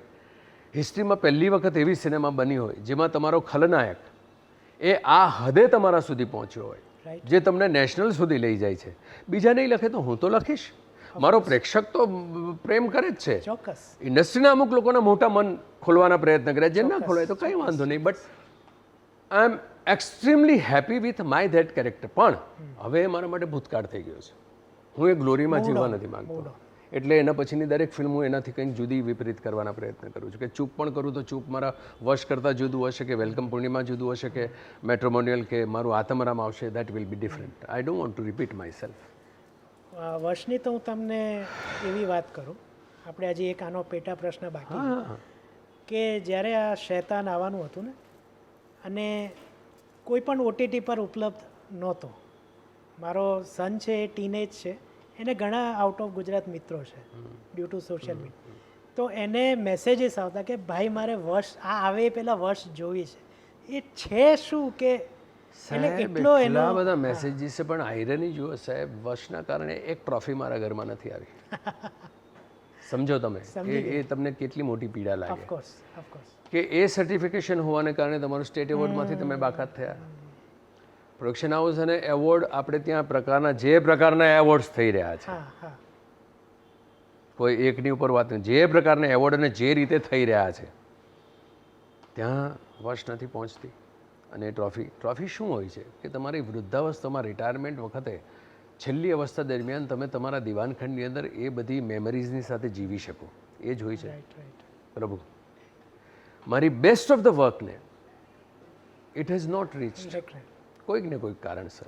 પણ કદાચ જે મેં તમને આ વાત કરી, જે માંગ હતી વર્ષ જોવી છે, એ કદાચ એક આપણે સ્વીકારી શકીએ કે આ પણ એક ટ્રોફી જ છે. પણ કેટલું સુંદર થઈ શક્યું હોત સિદ્ધાર્થભાઈ કે એક યુનાનિમસ એક મૂર્ત ઇન્ડસ્ટ્રી સ્વરૂપ આખી જો વધાવી લીધી હોત તો એ વાત કેટલી. આજે તમે મરાઠી જુઓ, શ્વાસ એક બને તો શ્વાસને આખી ઇન્ડસ્ટ્રી વધાવી લે. આજે સાઉથની અંદર એક સરસ મજાનો પ્રયોગ થાય તો સરસ રીતે એ લોકો વધાવી લેતા છે. આપણે ત્યાં એનો પનો કેમ ઓછો પડે છે? આયરની એ છે કે શૈતાનને પાછું એડલ્ટ નહોતું મળ્યું. જી, જેના માટે પણ મેં લખ્યું, જેમાં પણ લોકોની ભ્રકુટીઓ વંકાઈ છે. મારી પોસ્ટ પર જે મેં લખ્યું છે ત્યારે પણ ભ્રકુટીઓ વંકાઈ કે હંમેશા વર્ષની શું કામ વાત કરો છો? અરે ભાઈ, હું મારા માટે નથી કરી રહ્યો, ગુજરાતી ઇન્ડસ્ટ્રી માટે. આજે આ થયું છે. સપોઝ કે વર્ષ દ્રશ્યમ જ્યારે આવ્યું ત્યારે દ્રશ્યમની ઓરિજિનલ તમારી હિન્દી ડબ પણ તમે ઓટીટી પર જોઈ શકતા હતા. અને એ જ વખતે આ ફિલ્મ રિલીઝ, તે વખતે વર્ષના માટે આપણે પ્રયત્ન કર્યા તો એ થઈ જ શક્યું હોત. તો એ વખતે લોકોને કમ્પેર કરવા માટે આપણી ફિલ્મ સામે હોત. રાઈટ. હવે જેમણે પહેલી વખત શૈતાન જોઈ લીધી છે એમને વર્ષ જોવામાં રસ નથી, કારણ કે એ લોકોને ખબર નથી કે વર્ષ નામની ફિલ્મ આવી છે અને આપણી પાસે પીઆરનું એ માધ્યમ નથી જે વિશ્વના દરેક માણસ સુધી પહોંચાડીએ. મારી કિસ્મતમાં તો જેટલું લખેલું છે એટલું આપ્યું જ છે ને જેટલું લખેલું છે એ મળવાનું જ છે સિદ્ધાર્થભાઈ. હું તો એ આખી સર્જનની પ્રોસેસમાંથી સંતોષ લઈને બહાર નીકળ્યો છે. I was fighting for something else જે નહીં સમજી શક્યા લોકો. અને એવી ઘટનાઓમાં અમુક ટાઈમે અગેઇન મને પેલી જૂના પ્રકારના ટેમ્પર મારું જત. પણ હવે એક મેચ્યોરિટી ઉંમરને કારણે કદાચ એવું છે કે I am just controlling my self. Okay, I am right on my journey, I will be enjoying it, that's fine. ક્રિકેટમાં જ્યારે આપણા બોલરો એક સમયમાં, હવે તો ઘણું સુધરી ગયું છે, ઇંગ્લેન્ડમાં જાય પીચ ઉપર ઘાસ જોવે ને એટલે એમ કે આ તો પીચ મારી જ છે, આજે ને આજે જ હું, પછી એ ઉત્સાહમાં આવીને ગમે તેમ બોલિંગ ચાલુ થઈ જાય ને છેવટે દિવસના અંતે સામેવાળી ટીમ 300 રને 2 વિકેટ. વર્ષ જે તમે કીધું પ્રતાપ, એ તમારી ઈચ્છાનો વિલન તમને મળે એટલે તમે ઉત્સાહમાં એક, તો એનું પ્રિપેરેશન તમે ઉભારવા માટે કે ના હું મારો પ્રતાપ આ હશે, એમાં તમે શું મહેનત કરી અથવા તો શું એવું ધ્યાન રાખ્યું કે પેલું 300 રને 2 વિકેટ ના થઈ જાય? મારો છે ને વાઇલ શૂટિંગ દરમિયાનનો મારો પ્રોસેસ છે ને સિદ્ધાર્થભાઈ બહુ જુદો છે જે હું આજે પણ સમજવાનો પ્રયત્ન કરું છું કે શૂટ પછી હું શાંતિથી મારા રૂમમાં જઈને ક્યારે સૂતો જ નથી. આખી આખી રાત મારી જતી હોય છે કે આજે શું થયું અને આવતીકાલે કેટલા ઇંચ આપણે આગળ વધવાનું છે. એ પ્રોસેસ હું સમજી નથી શક્યો, પણ અમુક મારા મિત્રો સાક્ષી છે, જેવી રીતે વિજય કે પટેલ તમારા મિત્ર છે, મનીષ પાટડિયા અને બીજા મારા એકાદ બે ઉત્તમ મિત્રો છે. આ શૂટિંગ જ્યારે ચાલતું હતું ત્યારે હું સાયન્સ સિટીની હોટલમાં રહેતો હતો ને એ વખતે હું શૂટ પરથી રાતે આવતો અથવા તો નાઇટ શૂટ કરીને હું સવારે આવતી ત્યારે બપોરને એ લોકોની સાથે 2 કલાક હું કાઢતો. તે વખતે દે વેર પીપલ હુ વિટનેસ ઇટ કે મારો પ્રોસેસ શું હતો કરીને. કોઈ પણ કેરેક્ટરને માત્ર સંવાદથી બહાર લઈ જવો મારો પ્રોસેસ એટલો છે કે એમાં લખાયેલો એક એક શબ્દ એ સ્ફૂર્ણાથી ઉદ્ભવવો જોઈએ, એ બોલાવો ના જોઈએ. અને એના માટે સતત તમારે કેરેક્ટર સાથે જોડાયેલા રહેવું પડે, એના વિશે સતત તમારી વિચારણા ચાલ્યા કરતી હોય. વશનો પ્રતાપ જે દિવસે મને દેખાયો કે પહેલી જ વખત એ આવે છે ઘરે અને ત્યાં એ જે રીતે દીકરીની સામે જોશે કે તો તમારી દીકરી ક્યાં છે, તો કે બહાર નાહી રહી છે આમાં, અને એ વખતે ફરીને જુએ છે, એ જ ઘટના મને ખબર છે કે અહીંયા મારે કયો પાવર પ્રસ્થાપિત કરવાનો છે. તો સતત મનમાં એ પ્રોસેસ છે કે હું સૌથી ઉત્તમ કઈ રીતે કહીશ, કે એની સાથે સાથે તમારી પાસે ટેકનિકલ નોલેજ હોય કે આ એંગલમાં લાગ્યું છે તો આ એંગલની અંદર હું કઈ રીતે કઈ સ્પીડની અંદર મારા આઈબોલ રમાડીશ જે પ્રતાપના હશે, જે મારા નહીં હોય. એમાં પહેલું પાછું લસ્ટ નથી દેખાડવાનું. તમે જુઓ એની અંદર કે એ બાર સ્વિમિંગ પુલમાંથી આવેલી ઘટના સામે સોફા પર બેસાડે છે અને બાપ ટોકે છે, તને ભાન નથી પડતું, અને ત્યારે કે હા જા બેટા તું જઈને કપડાં ચેન્જ કરીને ફ્રેશ થઈને આવ. ત્યારે પણ એને દાદર તરફ જોતા એક વાલ છે એની આંખમાં, એની આંખમાં પેલું લસ્ટ નથી કે ભીની સ્ત્રીને જોવાનું લસ્ટ નથી. તો આઈ એન્જોયડ એ પ્રોસેસ. હું નથી સમજ્યા, હું પોતે પણ ઘણી વખત એવું થતું હોય જે રીતે ચૂપ હું કરતો હું કે એનાથી સંપૂર્ણ વિપરીત હશે તો એ મારામાં શું થાય છે મને ખબર નથી, પણ કશુંક થાય છે સિદ્ધાર્થભાઈ જે નથી સમજાવ્યું એ જ મેજિક છે. બરાબર છે. એટલે જો સમજી જઈશ ને તો બહુ ટેકનિકલ થઈ જશે. હા, મને એટલું ખબર છે કે જ્યારે હું ત્યારે કરતો કે દેશરેનો રામલાથી મારો મૈયરનો રામલો જુદો હોવો જોઈએ અને એ રામલાથી મારો ગગો જુદો હોવો જોઈએ કે અનુપમ મારો જુદો હોવો જોઈએ, એ સતત મારા મનમાં છે. રાઈટ છે. હવે એ ડ્યુરિંગ શૂટ દરમિયાન કોને ખબર એ શું પ્રોસેસ થાય છે કે તમે જુઓ, you pick up any film, every character is different, જે અનફોર્ચ્યુનેટલી નોંધ નથી લેવાય જે લેવલે લેવાવી જોઈએ. કે હમણાંનો તાજેતરનો દાખલો આપું કે ધુઆંધાર પછીની હમણાં સુધીની ફિલ્મમાં એક પણ પાત્ર તમારું બીજાની એક પણ બોડી લેંગ્વેજનું સાથે નથી, અને એ મારી જર્ની સતત પ્રોસેસની છે. બરાબર. કે અહીંયા હું રુસ્તમ કરીને એક રેસ્ટોરન્ટ ઓનરનો 70ની આસપાસનો રોલ કરી રહ્યો છું, તો તમે ગયા પછી મારા મનમાં એ પ્રોસેસ સતત જ ચાલતો હશે કે હું રુસ્તમ કઈ રીતે, અચ્છા આ પહેલામાં કરતાં આ જુદો હોવો જોઈએ, એ પણ એની ટેકનિકાલિટી નહીં સમજાવી શકું કે એ પ્રોસેસ શું. પણ હા, પ્રોસેસ 100% છે, પણ પ્રાર્થના કરું ઈશ્વરને કે મેજિક મને પણ ના જણાય તો સારું, otherwise that will become very technical. તમારી કેરિયરમાં એક ડિસ્ટિંક્શન એક એવું છે કે તમે નરેશભાઈ સાથે પણ કામ કર્યું છે અને હિતુભાઈ સાથે પણ કામ કર્યું. જી. તો પિતા પુત્ર તમે શું એકબીજામાં હ્યુજ ડિફરન્સ બિટવીન નરેશભાઈ એ કમ્પ્લીટ એન્ટરટેઇનર હતા. હું એમને શ્રેષ્ઠ એક્ટર નહીં કહું, બટ એ એન્ટરટેઇન સોલિડ કરી શકતા હતા. એમનું એક તમે ફિલ્મ જોઈ લો, is a greatest entertainer what we produced. હમણાંનો હિતુ મને બહુ ગમી રહ્યો છે, કારણ કે એનામાં નરેશભાઈની છાપ નથી દેખાઈ રહી. અનફોર્ચ્યુનેટલી જ્યારે તમે તમારા પિતા કે તમારા ફેમિલીમાં ખૂબ જ મોટા વર્ડની નીચે હો ને ત્યારે તમે ઢંકાયેલો હતો તો એના છાયામાં રહેતા હો. નરેશભાઈની સાથે એણે જાણી એટલી પણ ફિલ્મ કરી, એનર્જી સોલિડ, બરાબર, પણ ક્યાંક નરેશભાઈની છાપ એનામાં દેખાતી જાણે અજાણે. હમણાંના તબક્કામાં જે હિતુ છે મારા માટે દરેક ફિલ્મ સરપ્રાઈઝ આપી રહ્યો છે, અને આઈ એમ લવિંગ ધીસ એક્ટર મોર. બરાબર, કારણ કે એમાં મને એ હિતુ દેખાઈ રહ્યો છે. હિતુ કનોડિયાનો કનોડિયા શબ્દ ફાધરવાળી ઘટનાઓ નથી દેખાઈ રહી, દરેક કેરેક્ટર જેટલા કન્વિન્સિંગ રીતે કરી રહ્યો છે. I am feeling he is doing his greatest job in this phase. આ હિતુ કનોડિયા આખા જુદા જ છે. અને વશમાં કેવો અનુભવ રહ્યો? એક્સેલન્ટ. અમે ક્યારે જિંદગીમાં મિત્રો જ નહોતા, અમે પહેલી વખત મિત્ર બન્યા આખી જિંદગી નીકળી ગયા પછી વશના શૂટ દરમિયાન અમે એકબીજાને સમજ્યા, અમે એકબીજાની સાથે એટલું બધું કમ્યુનિકેશન થયું કે આજે એટલું કહી શકીએ કે yes we are good friends. હવે વર્ષ પછી ચૂપ આવી. હાજી.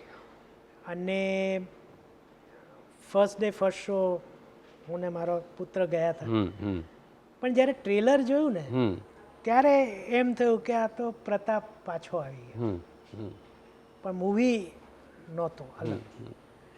તો આ તો એક ઉદાહરણ આપ્યું, પણ પ્રતાપની સફળતા પછી તમે ટાઈપકાસ્ટ થઈ જાવ એવી સ્ક્રિપ્ટ્સ કે ઓફર્સ આવી છે? ના, એ કોઈ પણ માર્કેટમાં આવવાની જ છે, હા, કોઈ પણ માર્કેટમાં આવવાની છે, પણ તમારામાં કોન્શિયસનેસ શું છે? હવે એનું ટીઝર જ્યારે નીકળ્યું ત્યારે એની અંદર અમે કોન્શિયસલી એટલા પ્રયત્ન કર્યા છે કે એમાંનો પ્રતાપ ક્યાંય ના દેખાય. હા. એટલે જે રીતનો એનો મેનરિઝમ હતો કે ભાઈ પેલો પાવડો લઈને ચાલે, એટલે એમ લાગ્યું કે આ તો હા, પણ એ તમને પ્રતાપે એવું ક્યાંય કર્યું જ નથી. હા, એટલે જ્યારે મૂવી જોયું ત્યારે પણ થ્રિલર જોનર એક જ છે, થ્રિલર છે. હા, એ સાયકોલોજીકલ છે, આ એક ફિઝિકલ થ્રિલર છે, રાઈટ છે. હવે એની અંદર તમે જોઈ લો કે એ આખી ફિલ્મ દરમિયાન એના પછી તરત જ આવેલી ફિલ્મ છે. એક્ટર તરીકે મેં કોન્શિયસલી એ પ્રતાપ કરતાં આ કેરેક્ટરને સંપૂર્ણપણે જુદું કરવાના પ્રયત્ન કર્યા છે.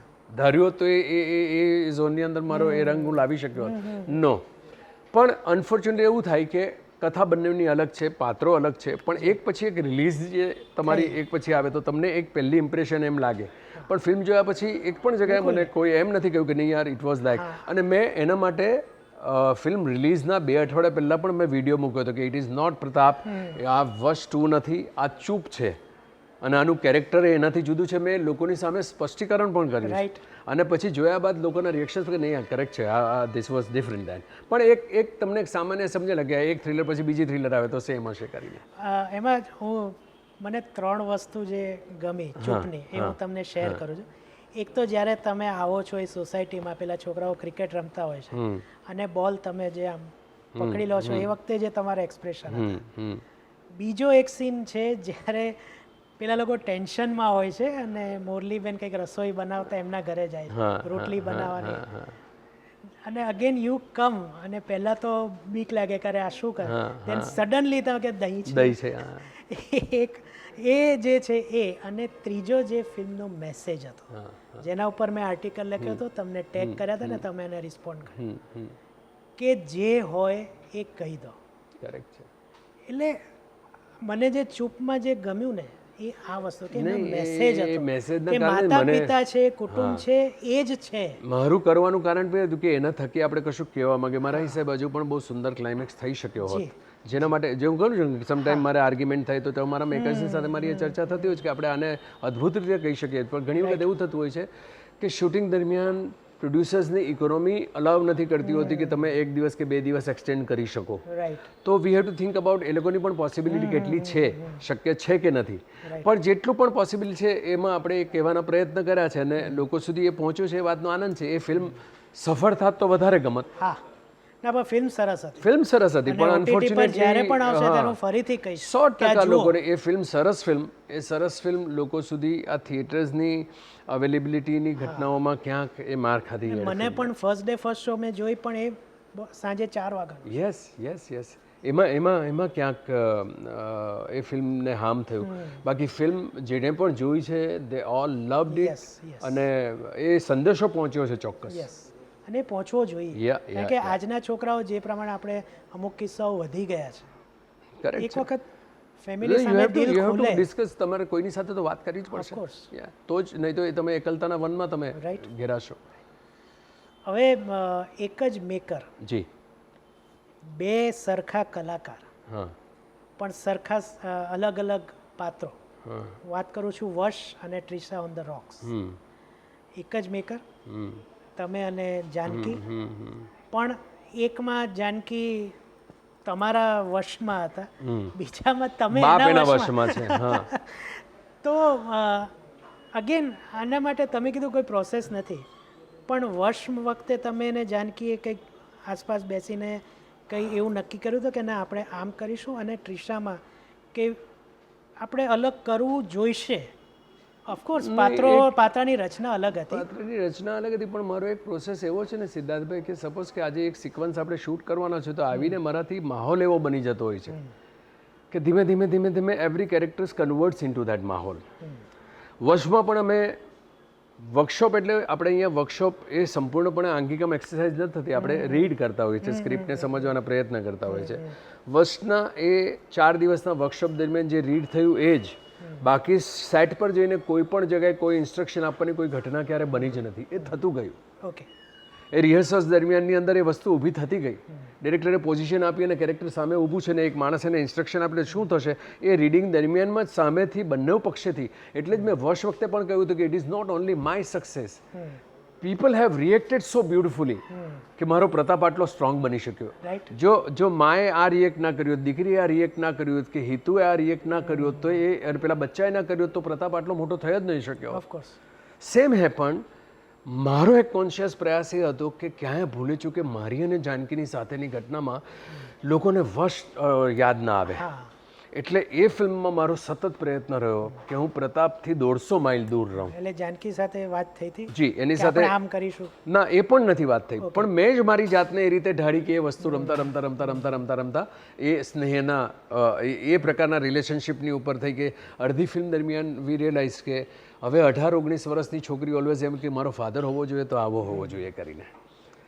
સો એ અજાણપણે થતો એક પ્રોસેસ છે. મધરની ગેરહાજરીમાં એને એમ ન લાગવું જોઈએ કે આવી વાત હું હા, એટલે તમારી સ્ત્રીની સૌથી અંગત ઘટના શેર કરવા માટે તમને મધર જોઈએ, પણ મધર જ્યારે ફેમિલીમાં નથી ત્યારે બાપ તરીકે કોઈ પણ નાની અંડરલાઈન વગર કેટલી હળવાશથી તમે જીવી શકો. એ વાતાવરણ મારી સમજણ અને મારી ઉંમરના અનુભવના કારણે આઈ વોન્ટેડ ટુ ક્રિએટ. અને એ વસ્તુ જેવી રીતે આમ આપો એટલે એ એટલા ઉત્તમ કલાકારો છે ને જાનકી તો એસેટ છે આપણી કે એને એક વાતાવરણ બાંધીને આપો તો એની સામે એ વહેવાનું શરૂ કરી દેશે. અને એ વસ્તુ થઈ બહુ સુંદર રીતે. હવે સાંભળ્યું છે કે હિતેન કુમાર ડાયરેક્શન કરવાના છે અને એ પણ બ્લેક સાઈડ ઓફ લાઈફ અને કાંતારા ટાઈપ. એ ડિરેક્ટ નથી કરી રહ્યો. એ હું એમાં જેમાં કામ કરી રહ્યો છે કાંતારા જોનરની વાત છે. ઓકે. કે કાંતારા કયા પ્રકારની કઈ દિશાની ફિલ્મ હતી એવી જ આપણા અહીંયાના એક ડાંગના માહોલની અંદર એ પ્રકારના બેકડ્રોપ સાથેની એક ફિલ્મ કરી રહ્યો છું. જે ડિરેક્ટ નથી કર્યો, ક્રિએટિવલી હું ક્યાંક કનેક્ટેડ છું.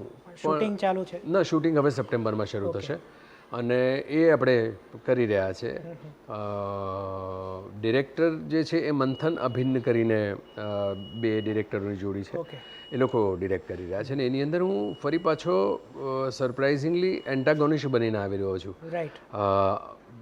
ત્રિશા ઓન ધ રોક્સ, ચૂપ અને હવે જે મારી સ્વીટ 60 આવવાની છે એ એબ્સોલ્યુટલી પ્રેમની ફિલ્મ છે. એના પછી અચાનક મારે ફરી પાછા પ્રતાપ કરતાં એક જુદા એન્ટાગોનિસ્ટની સાથે આવવું છું. એટલે કાંતારા હું એ કરી રહ્યો છું જે સમન એલ્સિસ ડિરેક્ટિંગ, પણ એની ક્રિએટિવ આઈડિયામાં ક્યાંક સામેલ છું. એક ફિલ્મ પ્લાન કરી રહ્યો છું ડિરેક્ટ કરવાની, જે હું આવનારા થોડાક મહિનામાં આઈ will give you a good news about it કે આ ફિલ્મ આપણે ફ્લોર પર લઈ જઈ રહ્યા છે. પણ છે એ સતત વર્ષોથી એક મનમાં ઈચ્છા છે કે મારે ડિરેક્ટર તરીકે ફ્લોરની ઉપર મારી વિષય હેન્ડલ કરવામાં હ્યુમાનિટીનો જ એંગલ હશે અને સિસ્ટમની વાત હશે કે હ્યુમન વેલ્યુઝ અને તમારી આજુબાજુ પરંપરાગત રીતે જીવાતી સિસ્ટમની સાથે જ્યારે તમારે અથડાવવાનું થાય ત્યારે વસ્તુ શું થાય અને નિંભર થઈ ગયેલી સિસ્ટમની જ વાત થતી છે. પણ કોમન મેનની વાત હશે કે એ ધાંગધ્રાના એક સામાન્ય જણ કે કાલુપુર સ્ટેશનની બહાર બેઠેલા એક મજૂર વર્ગનો સામાન્ય જણ કે એક રિક્ષા ચલાવતો સામાન્ય જણ કે નોકરિયાત એક ઓફિસનો મેનેજર એના હૃદય સુધી પહોંચે તેવી એક કોમન મેનની વાત. તમે શરૂઆતમાં કીધું કે શહેરની બહારના 20 કિલોમીટર સુધી પહોંચે. યસ, એટલે એ મારી ફિલ્મ હશે જેના પાત્રો જે હશે એ ડેફિનેટલી પ્રયત્ન કરી રહ્યો છું કે ભાવનગરવાળાને પોતીકું લાગે, અમદાવાદ શહેરમાં તમારા અને મારા જેવા વર્ગને પોતીકું લાગે અને કાલુપુર સ્ટેશનના માણસને પણ પોતીકું લાગે. ત્યારે યુનાનિમસલી તમારી સંવેદના લોકો સુધી પહોંચાડી શકો એ પાત્રોના થકી. ત્યારે યુનાનિમસલી આપણા આખા ગુજરાતની ફિલ્મ બને એમાંનો કશોક પ્રયત્ન કરી રહ્યો છું અને I think within some months I will give you a good news about it. તો આપણે પાછા ત્યારે ફરીથી એની ચોક્કસ મળીશું, ચોક્કસ મળીશું. પણ હજી આપણા સવાલો પૂરા નથી થયા. જી જી જી. આતમરામ. હા સર, બીજું હું કંઈ નહીં કહું, પણ જે સ્વેગ છે એમાં એ બહુ જબરદસ્ત. એટલે મેં પહેલાં જોયું સવારે કે, અને મેં મારા સનને મેં શેર કર્યું ઇન્સ્ટા ઉપર, તો આ આતમરામ એટલે જે હજી તો ટીઝર જ છે, પણ શું આ કૃષ્ણ ભગવાન સાથે કોઈ સંકળાયેલું છે કે કંઈક અલગ જ છે? અલગ છે. અને ક્યારે જોવા મળશે? ઈશ્વરની વાત તો છે પણ કંઈક અલગ છે. એટલે જે સંભવામી યુગે યુગે એમાં સંભવામી યુગે યુગે કૃષ્ણ ભગવાન આવી રહ્યા છે કે કોઈ એ જ જોવાની મજા છે કે એ ફિલ્મની અંદર કૃષ્ણ ભગવાન આવશે કે નથી આવવાના, કે આપણે બ્રહ્મમાં જીવી રહ્યા છે કે કોઈ એક છલિયા છે જે આવીને આખી વસ્તુ માહોલ ઊભો કરી રહ્યો છે. એ જ વસ્તુનો મજા છે આ ફિલ્મની. આપણે ઘણી વખત એવું થતું હોય છે ને સિદ્ધાર્થભાઈ કે વર્ષોથી આપણે સાંભળે કે ઈશ્વર તો તમારી ને મારી આજુબાજુમાં જ છે કે હૃદયમાં જ છે.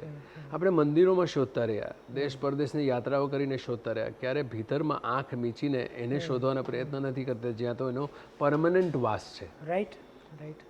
આ એ પ્રકારની એક કથાની વાત છે કે જે એક પ્રકારના સંદેશની સાથેની વાત છે, પણ બહુ ઇન્ટરેસ્ટિંગ કેરેક્ટર છે. એક વ્યક્તિ તમારી જિંદગીમાં આવે અને એબ્સોલ્યુટલી તમને હ્યુમિલિએટ કરવાનું શરૂ કરે, એ પ્રકારની એક મસ્તીખોર એક જુદા જ સ્વેગ સાથેનો એક માણસ છે, પણ આવીને લોકોને કઈ રીતે પલટીને જતો રહે છે અને કઈ રીતે ઈશ્વર આ જગતની અંદર છે એનો સાક્ષાત્કાર કરાવીને જઈ રહ્યો છે બહુ જુદી રીતે. બહુ કલરફુલ કેરેક્ટર છે. એને તમે ચીટર કહી શકો, એને તમે છલિયા કહી શકો, એને તમે કોઈક અતરંગી પ્રકારનું કેરેક્ટર કહી શકો, પણ બહુ ઇન્ટરેસ્ટિંગ કેરેક્ટર આવ્યું. અને એ સુંદર સ્વરૂપ બાપાના અમે એક શિડ્યુલ પતાવ્યું છે, બીજું શિડ્યુલ અમે લોકો 13મી સપ્ટેમ્બરથી વિલ ડુ દેશ અને આ મંથ પહેલાં વિલ ફિનિશ દેશ. યર એન્ડ પહેલાં આવી જશે. હા, દિવાળીમાં આવી જશે. દિવાળીમાં આતમરામ આવી જશે. હવે વચમાં હું એક પ્રશ્ન રહી ગયો. ગબ્બર, શાકાલ, મોગેમ્બો, આ ત્રણથી મહાન વિલન આપણે જોયા નથી, પણ મોગેમ્બો પછી કોઈ વિલન લખાયો જ નથી. ન હિન્દીમાં, ગુજરાતીમાં તો બહુ, હા પ્રતાપ વિલન આવ્યો. તો તમને જેમ શરૂઆતમાં વિલન થવાની ઈચ્છા હતી અને તમે કર્યા પણ ખરા, તો કોઈ એવું પ્રતાપ તો પણ એક વિલનની આસપાસ જ ફરતી ગુજરાતી મૂવી બને તો એના માટે શું કરી શકાય? એક ખાસ વિલન જ લખાય. થવી જોઈએ, પણ એના માટેની શક્યતા હમણાં બહુ ઓછી દેખાઈ રહી છે. એટલા માટે કારણ કે જે પણ રાઇટર કંઈક વિચાર કરી રહ્યો છે પ્રતાપની આજુબાજુ જ ખેંચાઈ રહ્યો છે. અનફોર્ચ્યુનેટલી એ એટલું બધું મેજિકલ બની ગયું કે એક રાઇટરની સાથે સ્ટોરી આઈડિયા શેર કરીએ તો સડનલી જાણે અજાણે ક્યાંક ને ક્યાંક રંગ એના આવવાના શરૂ થાય છે. એક્ટર તરીકે મારો પ્રોસેસ એક અહીંયા અંત થયો છે કે જે પ્રકારનો મારે વિલન સ્પેશિયલ સીન લખાવ્યા વગર એક સામાન્ય વસ્તુ સ્થિતિમાં એક માણસ આવીને શું બદલી શકે એનો એક સંપૂર્ણ સંતોષ સાથેનો એક અભિનયનો આ પ્રવાસ મારો પૂરો થયો છે. એક હવે જે નવો શરૂ કરીશ દશેરા નામની ફિલ્મમાં, એ એન્ટોગોનિસ્ટ કદાચ લોકોને જુદી અસર લાવે એવા પ્રયત્ન કરી રહ્યા છે, પણ હજુ હું ખાતરીપૂર્વક એ નહીં કહી શકું જ્યાં સુધી હું એ પ્રોસેસમાંથી પસાર નહીં થાઉં. પણ લખાય તો લોકોના માટે બહુ ઇન્ટરેસ્ટિંગ અનુભવો રહી શકે. પણ સ્વીકૃત બન્યા. યસ પણ શું થાય કે એક ગબ્બર હિટ થયા પછી બીજા બધા ખલનાયકોમાં ગબ્બરની છાંટ આવે ને તો એની મજા નથી. એ બેકડ્રોપ તમારો બદલાવો જોઈએ. જે પ્રતાપમાં જે કીધું કે તમને પછી સ્ટીરિયોટાઇપ થાવ એવી સ્ક્રિપ્ટ્સ મળવાની ચાલુ થઈ. યસ ઘણું બધું આવે. મારી ઓફિસ આવો તો ઢગલા ને ઢગલા પડ્યા છે કે દર મહિને ઓછામાં ઓછા 7 થી 8 સ્ક્રિપ્ટો આવતી હશે કે જેના માટે એક તો એ વાંચવી પડે, વાંચીને ન ગમતી સ્ક્રિપ્ટને તમારે સમજવાનો પ્રયત્ન કરવા પડે, ત્યાર પછી એ સર્જકને તમારે ના પાડવાનું બહુ દુઃખદ ઘટના કહેવી પડે અને એમાં ઈગો ટેમ્પર ના થાય તે રીતે તમારે કહેવી પડે સમજાવીને, જેથી એમના મનમાં એમ ના થાય કે તમે રિફ્યુઝ કરી રહ્યા છો. આ બહુ થકવી નાખનારો પ્રોસેસ છે. રાઈટ. પણ તમારે શ્રેષ્ઠ કરવું હોય તો આ ચારણી તો તમારે રાખવી જ પડશે. ઘણી વખત આઈડિયાઝ બહુ સારી હોય સિદ્ધાર્થભાઈ, પણ અડધી સ્ક્રિપ્ટે પહોંચ્યા પછી કે no we are reaching on the same destination જે આપણે કરી ચૂક્યા છે. પછી તમે ના પાડો કે નહીં સિદ્ધાર્થભાઈ મેરે કો નહીં મજા આવ્યા, કે મને આમાં મજા નથી આવી, તું આ છે ને આ કેરેક્ટર, તો સામે પછી એના પ્રત્યુત્તર આવવાના શરૂ થયો કે અમે આમ નથી. એ બહુ થકવી નાખવાનો એક્સેસ છે. એક્ટર તરીકે આઈધર અહીંયા સ્પર્શવું જોઈએ, તમને અંદરથી ધક્કો લાગવો જોઈએ કે યસ આ મારે કરવું જ પડે એમ છે. એ જ્યાં સુધી પેલો ધક્કો નથી લાગતો ત્યાં સુધી મારાથી હમણાં હા નથી પડાતી. એટલે કદાચ લોકો ઘણા વખત ગેરસમજણ કરે કે બહુ પ્રોસેસ જુદો છે, વોટ હી થિંક્સ અબાઉટ. એવું નથી યાર, મારે તો તમારી સાથે દિવસ રાત કામ કરવું છે. મારા માટે તો સ્વર્ગ એક જ છે કે સેટની ઉપર હું કેમેરા ફેસ કરતો હોઉં અને અભિનય કરતો હોઉં કે અભિનય જીવતો હોઉં, પણ એમાંની કંઈક વસ્તુ તો મળે. રાઈટ. અને મેં નક્કી કર્યું છે સિદ્ધાર્થભાઈ કે મારે મારી જાતને રિપીટ નથી કરવી. અને જીદની સાથે હમણાં સુધી તમે જોઈ લો કે આપણે ગણવા બેસે તો મેં તો ગણા પણ નથી ક્યારેક ધુઆધાર જોઈ લો, રાડો જોઈ લો, અલગ છે, welcome Purnima is different, wash is different, Trisha is different, ચૂપ ઇઝ ડિફરન્ટ, અમારી સ્વીટ 60 આવશે, 60મા વર્ષની પ્રેમની ઘટના છે જ્યાં શારીરિક રીતે લોકો ફાધર અને મધર ફિગર જ બની ગયા, ત્યાં તમારી અંદર જીવતા એક પુરુષ અને એક સ્ત્રીની વાત છે જે પ્રેમ માટેની ઘટના છે, એ આખી જુદી છે વાત. આતમરામ ઇઝ ડિફરન્ટ, મેટ્રોમેનલ ઇઝ ડિફરન્ટ. વાર્તાની દ્રષ્ટિએથી લઈને કેરેક્ટરાઇઝેશનની દ્રષ્ટિ સુધી પણ મારે છે ને બહુ જુદું કરવું છે સિદ્ધાર્થભાઈ. અને હું રિક્વેસ્ટ મેકર્સને એટલું જ કરું છું કે જ્યાં હું ના પાડું છું તો મહેરબાની કરીને એને ઈગો નહીં સમજો, અભિમાન નહીં સમજો. મને કંઈક જે જોઈએ છે એ જ્યાં સુધી નહીં મળે ત્યાં સુધી I can't cheat myself. અને એ પ્રોસેસ જરા બહુ થકવી નાખનારો છે, કારણ કે ફિલ્મ કરી લેવી તો બહુ સહેલી છે, પણ તમને જુદી ફિલ્મ કરવા માટે, અને એ પણ કમર્શિયલના ગાળામાં રહીને, બિકોઝ હું કમર્શિયલ સિનેમા ન હોય તો મને નથી રસ એટલા માટે, કારણ કે મેં આગળના એક ફેઝમાં મારી જિંદગીના અમુક વર્ષો આપી ચૂક્યો છું કે 15-25 માણસો વખાણે. તમે માસ કમ્યુનિકેશનના માણસ છો, મેક્સિમમ ઓડિયન્સ સુધી જો ન પહોંચી શકો તો તમારી ફેઇલર છે. બરાબર છે કે તમે જે કાર્ય કર્યું છે લોકો સુધી પહોંચાડી જ ન શકો, કે આ વસ્તુ બની રહી છે કે આ પ્રકારના વિષય પર બની, તો મતલબ જ નથી ચૂપચાપ એક ખૂણામાં બેસીને કરવાનો. અને એ બધી વસ્તુમાં જરાક બહુ થકવી નાખનારો પ્રોસેસ ચાલે છે, પણ આઈ એમ એન્જોઈંગ એવરી પ્રોસેસ. તમે એન્જોઈંગ કહી રહ્યા છો, પણ તમે એક જગ્યાએ એમ પણ કીધું કે હવે હું 10 થી 12 વર્ષ જ કામ કરીશ. એ હું તો આજે એનો પાછળનો આશય શું? કારણ કે જે પ્રોફેશનલ હોય છે, જે એ તો પેલું કહેવાય ને કે દરજીનો દીકરો જ્યાં સુધી જીવે ત્યાં સુધી ના, સીવે. પણ શ્રેષ્ઠતમ પીકનો સમય તમને ખબર હોવી જોઈએ કે તમારામાં કેટલું છે. એશના તો મને એમ રહી કે હું 98 વર્ષનો હું ત્યારે પણ લોકોની આટલી જ ચાહના મને મળે, પણ મારામાં ખબર હોય છે કે મારી અંદરનો પીક કેટલો છે. મને એમ લાગે છે કે આજે હું 60ના ઉંમરે ઊભો છું, રાઈટ. 2025 આવનારી 2025 30 જૂને આઈલ બી 60 ફિનિશિંગ. હમણાં 60માં એન્ટર થયો છું. 70 કે 72 વર્ષની ઉંમર સુધી જે જનૂન સાથે હું હમણાં કામ કરી રહ્યો છું, એ જનૂનની સાથે હું એ 12 વર્ષ સુધી કામ કરીશ એવું મને દેખાઈ રહ્યું છે. પછી એક્સટેન્ડ થઈ પણ શકે, એ બોનસ હશે. પણ મારી ઈચ્છા એમ છે કે મને આ 12 વર્ષમાં જેટલું બેસ્ટ થઈ, શું થાય કે તમારે એક શરીરની એક લિમિટેશન આવે. અને આપણે ત્યાં બચ્ચન સાહેબ એક જ માત્ર એવા વ્યક્તિ છે કે જેમને 84 વર્ષે કે 82 વર્ષે પણ એમના માટેના રોલ લખાતા રહે.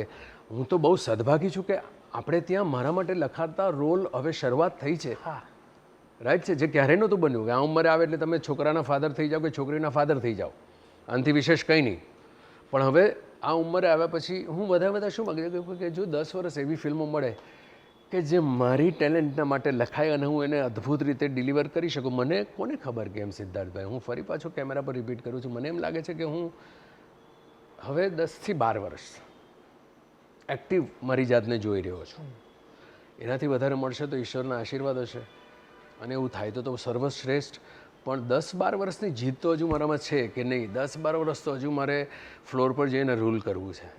મારે ફ્લોર પર જઈને I just want to have that permanent have a satisfaction. એટલે આ જે આતમરામ છે એ પણ આઈ થિંક તમને ધ્યાનમાં રહે છે, કારણ કે જે સ્વેગ દેખાય છે ને એ રીતસર એટલે ડાયરેક્ટર્સ કે રાઇટર્સ છે કે ના હિતેન કુમાર જ છે. એ બહુ લકીલી હું તમને કહું ચૂપ પણ જોઉં ને કે રાઇટર ડિરેક્ટર કેટલી સુંદર રીતે એને કન્સીવ કર્યો છે કે કેવો માણસ છે. આટલી હદે મિલિટરી બેકગ્રાઉન્ડની સાથેનો માણસ આટલો જ રૂડ હોઈ શકે, આટલો જ પણ એની અંદરનું એક હૃદય છે.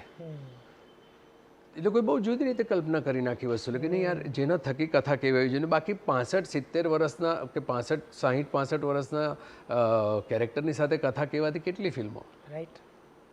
પણ આજે I am happy, I am thankful to God કે ડેસ્ટિની કે હવે રાઇટરો જે લઈને આવી રહ્યા છે મારી ઉંમરને ધ્યાનમાં લાવીને એવા રોલ્સ લાવી આવે છે જે મને બહુ મજા પડી રહી છે. અને 12 વર્ષ એટલું જ નક્કી કર્યું છે કે વધારે લાલચ મારે નથી રાખવી. મને 12 વર્ષ પણ ઈશ્વર આપી દેશે ને, અને મને એવું લાગે છે કે એટલી શક્તિ છે હજુ મારામાં કે આજે હમણાં સાંજે શૂટિંગ કરવાનું છે તો મારી અંદરથી હમણાંથી તનગનાટ બીજા બધા પ્રોગ્રામ કેન્સલ કરીને I be going on the shoot. એ જે ઉત્સાહ છે ને એ ઉત્સાહ મને એમ લાગે છે કે 12 વર્ષનો છે હજુ બાકી. ત્યાર પછી તમને ખબર ને રિઝર્વ પર ગાડી આવે તો તમને ખબર પડે કે 40 કિલોમીટર ચાલશે, પછી 4 કિલોમીટર લાંબી ચાલી જાય તો એ તમારું સદભાગ્ય. પણ મને ખબર છે કે 40 કિલોમીટર 10-12 વર્ષ છે હજુ એવું લાગે છે. કંઈ નહીં, પછી એવું હશે તો આપણે જોઈશું તમે કદાચ કેમેરા પાછળ આવી જાઓ. મે બી એ થાય તો બહુ સારું કે હું કોઈને કોઈ રીતે તો આ માધ્યમ સાથે સંકળાયેલો રહું. કદાચ આ એકાદ વર્ષમાં મારી એ સપનું પૂરું થાય કે જ્યાં હું મારી પોતાની ફિલ્મ ડિરેક્ટ કરું અને લોકો સુધી લઈ જઈ શકું, લોકોનો પ્રેમ પામી શકું, કે લોકોને એ ફિલ્મ ગમાડી શકું, એવી ફિલ્મ બનાવી શકું. આ બધી છે સંઘર્ષ, બહુ મજાના છે, નવા નવા સપનાઓના. આ ઇન્ડસ્ટ્રીમાં ગુજરાતી કે બોલિવૂડ તમારા મિત્રો કોણ? કોઈ નહીં, કોઈ જ નહીં. કોઈ નહીં. આંગળીના વેઢે ઘણા એવા ઇન્ડસ્ટ્રીની અંદરના કોઈ નહીં. ઇન્ડસ્ટ્રીની આજુબાજુમાં સપોઝ કે અમદાવાદ શહેરમાં આવું તો બે નામ મને જેને હું મળવાનું ચૂકતો નથી હોતો. એક વિજય કે પટેલ હોય, એક મનીષ પાટડિયા હોય, સંજય વૈદ ખરો, સંદીપને લોકો, સંદીપ મિત્ર ખરો, પણ સંદીપની સાથે હવે વ્યસ્તતા એટલી બધી થઈ ગઈ છે, એમના કાર્યોમાં વ્યસ્ત છે અને હું મારા કાર્યમાં વ્યસ્ત છું. મળવાનું થતું નથી. કોઈ પણ સંબંધ તમારી સતત મુલાકાત ના થાય તો એ નોવેલમાં જ માત્ર એમ હોય કે આટલા વર્ષો સુધી જીવંત રહે. એને જીવંત રાખવા માટે હંમેશા તમારે મળીને એને થાબડવો પડે, એને ક્યાંક હથેળીમાં રાખવો પડે. એ સમય હવે નથી રહ્યો. એટલે ઇન્ડસ્ટ્રીમાં આઈ ડોન્ટ સી, એક્ટિવ ઇન્ડસ્ટ્રીની અંદર કલીગ્સ પુષ્કળ છે, પણ નો ફ્રેન્ડ્સ અનફોર્ચ્યુનેટલી. મેં જ્યારે આ પોડકાસ્ટની શરૂઆત કરી ત્યારે મેં એમ કીધું કે હિતેનભાઈની એક બીજી બાજુ પણ છે જેને આપણે એક્સપ્લોર કરીશું. તમે કવિતાઓ લખો છો? લખતો તો. ઓકે. સિદ્ધાર્થભાઈ, એક સમય હતો જ્યારે તમને એક ભ્રમ હોય કે તમે કવિ છો. જ્યારે યુવાન હો, પેલો શાબુદ્દીન તમારી આજુબાજુ એટલા બધા સપના ઉડતા હોય ને કે એમાંથી એકને મુઠ્ઠીમાં પકડો, ખબર અચ્છા કાવ્ય છે, બીજી બાજુ તમને એમ કે નહીં હું લેખક છું, ત્રીજી બાજુ એમ કે હું અભિનેતા છું કે આ છું. એ એવો એક ફેઝ હતો કે જેની અંદર લખાતું ત્યારે બહુ સુંદર લખાતું. યાદ આવતું હોય અક્ષણે બદલાતા માણસો. જ્યારે હમણાં વાત કરી આપણે કે અમુક સંબંધો બદલાઈ જતા હોય છે સિદ્ધાર્થભાઈ, કે અચાનક માણસ મળે અને કે તું તો બદલાઈ ગયો. માણસ બદલાય છે, પરિસ્થિતિ બદલાય, શું બદલાય છે કે અચાનક બરફનો ટુકડો પીગળે ગંગોત્રી પર, ટીપે ટીપે ટીપે ગંગા બને. અચાનક બરફનો ટુકડો પીગળે અને આપણે રેફ્રિજરેટરની અંદર, ફ્રીઝરની અંદર ટ્રે મૂકીએ કે જળ બની જાય બરફ. સ્થિતિ કોની કેવી, કોણ બદલાયું, જળ કે બરફ? It is depending on the situation. તમારી આજુબાજુની પરિસ્થિતિ શું છે એની ઉપર એ સમયે ઘણી બધી લખાયેલી. પછી એક દિવસ અચાનક જ મારી લખાયેલી કવિતાને કોને ખબર શું મારા ફેઝમાં હતો કે ઢગલો કરીને, મસ્ત રીતે એને બાળા ઢગલો કરીને એ બધા જ કાવ્યોને, અને બહુ આનંદથી એ દિશામાંથી નીકળી ગયો બહાર. થોડી ઘણી હજુ ઝહેનમાં છે, ક્યારેક ક્યારેક યાદ આવે જે બોલું કે અચાનક ચામડી ઉતરડીને હથેળીમાં ધબકતું હૃદય લઈ જોવાનું મન થાય, શક્ય બને પણ મનને ક્યાં શોધું? માથામાં કે પંજામાં કે આંખોમાં કે શ્વાસોમાં, સ્પર્શમાં કે ચુંબનમાં, નાભીમાં કે સાથળમાં. આ પ્રકારની ઘટનાઓ ત્યારે લખાતી, બહુ સુંદર લખાતી. પણ એ ભૂતકાળ હતો, એક ફેઝ હતો. હવે તો ઘણા વખતથી અમુક લખાણો થઈ રહ્યા છે જે હૃદયને ક્યાંક ખાલી થવાની ઈચ્છા થાય ત્યારે એટ નાઇટ હું લખતો હોઉં છું. જ્યારે ક્યારેક સમય મળશે કે એને એવું સ્વરૂપ દેખાશે ત્યારે ક્યારેક લોકોની વચ્ચે લાવીશું. બાકી કાવ્ય તો હવે વિરમી ચૂક્યું છે અંદરથી લખાવાનું. રાઈટ. બાકીના વસ્તુઓ જે થઈ રહી છે, સ્ક્રિપ્ટો પર ધ્યાન છે, મારી પોતાની સફરનામાની વસ્તુઓ લખાતી હોય છે, એ બધું છે. એક છેલ્લા સવાલ સાથે આપણે પૂર્ણ કરીએ. આવનારી પેઢીને તમારા આટલા વર્ષોના અનુભવનો લાભ તમે કેવી રીતના આપવા માગો છો? કોઈ એક્ટિંગ ઇન્સ્ટિટ્યૂટ કરીને, કે કોઈ પુસ્તક લખીને, કે જુદા જુદા શહેરોમાં ફરીને સેશન્સ? સૌથી બેસ્ટ ઘટના તો ઇન્સ્ટિટ્યૂટ જો કરી શકું. કોવિડને પહેલાં મેં તૈયારી કરી હતી કે હિતેન કુમાર અભિનય શાળા. તો ક્યાં કરો? મુંબઈ, ગુજરાત? ના, ગુજરાતમાં. મારું કાર્યક્ષેત્ર ગુજરાત રહ્યું છે અને દરેક શહેર કે દરેક નાના નગરો સુધી પહોંચી શકું એવી પ્લાનિંગ કરી હતી. પણ અનફોર્ચ્યુનેટલી કોવિડના કારણે હું એ સંસ્થાનમાં મારે એ શીખવવું હતું. શું કરવું એ તો તમારી અંદરની સ્ફૂર્ણા તમને લઈ જશે, શું નથી કરવાનું એ શીખવવા માટે મારે ઇન્સ્ટિટ્યૂટ કરવું છે. હવે જોઈએ એના માટેનું એ માળખું ક્યારે રેડી થઈ શકે, એટલી શક્તિ કે એ પ્રકારના વ્યક્તિઓ મારી સાથે જોડાઈ શકે તો મને ગમે કે હું એક એવી ઇન્સ્ટિટ્યૂટની રચના કરું કે જ્યાં હું નાના નાના નગરો સુધી પહોંચીને આ સપનાઓ સાથે જીવતા યુવાનીના ઉંમરે ઊભેલા વ્યક્તિઓની સાથે કંઈક એવી દિશા તરફ એમને લઈ જાઉં જે એમને ખબર પડે કે આ મારા માટેની દિશા છે કે આ મારા માટેની દિશા નથી.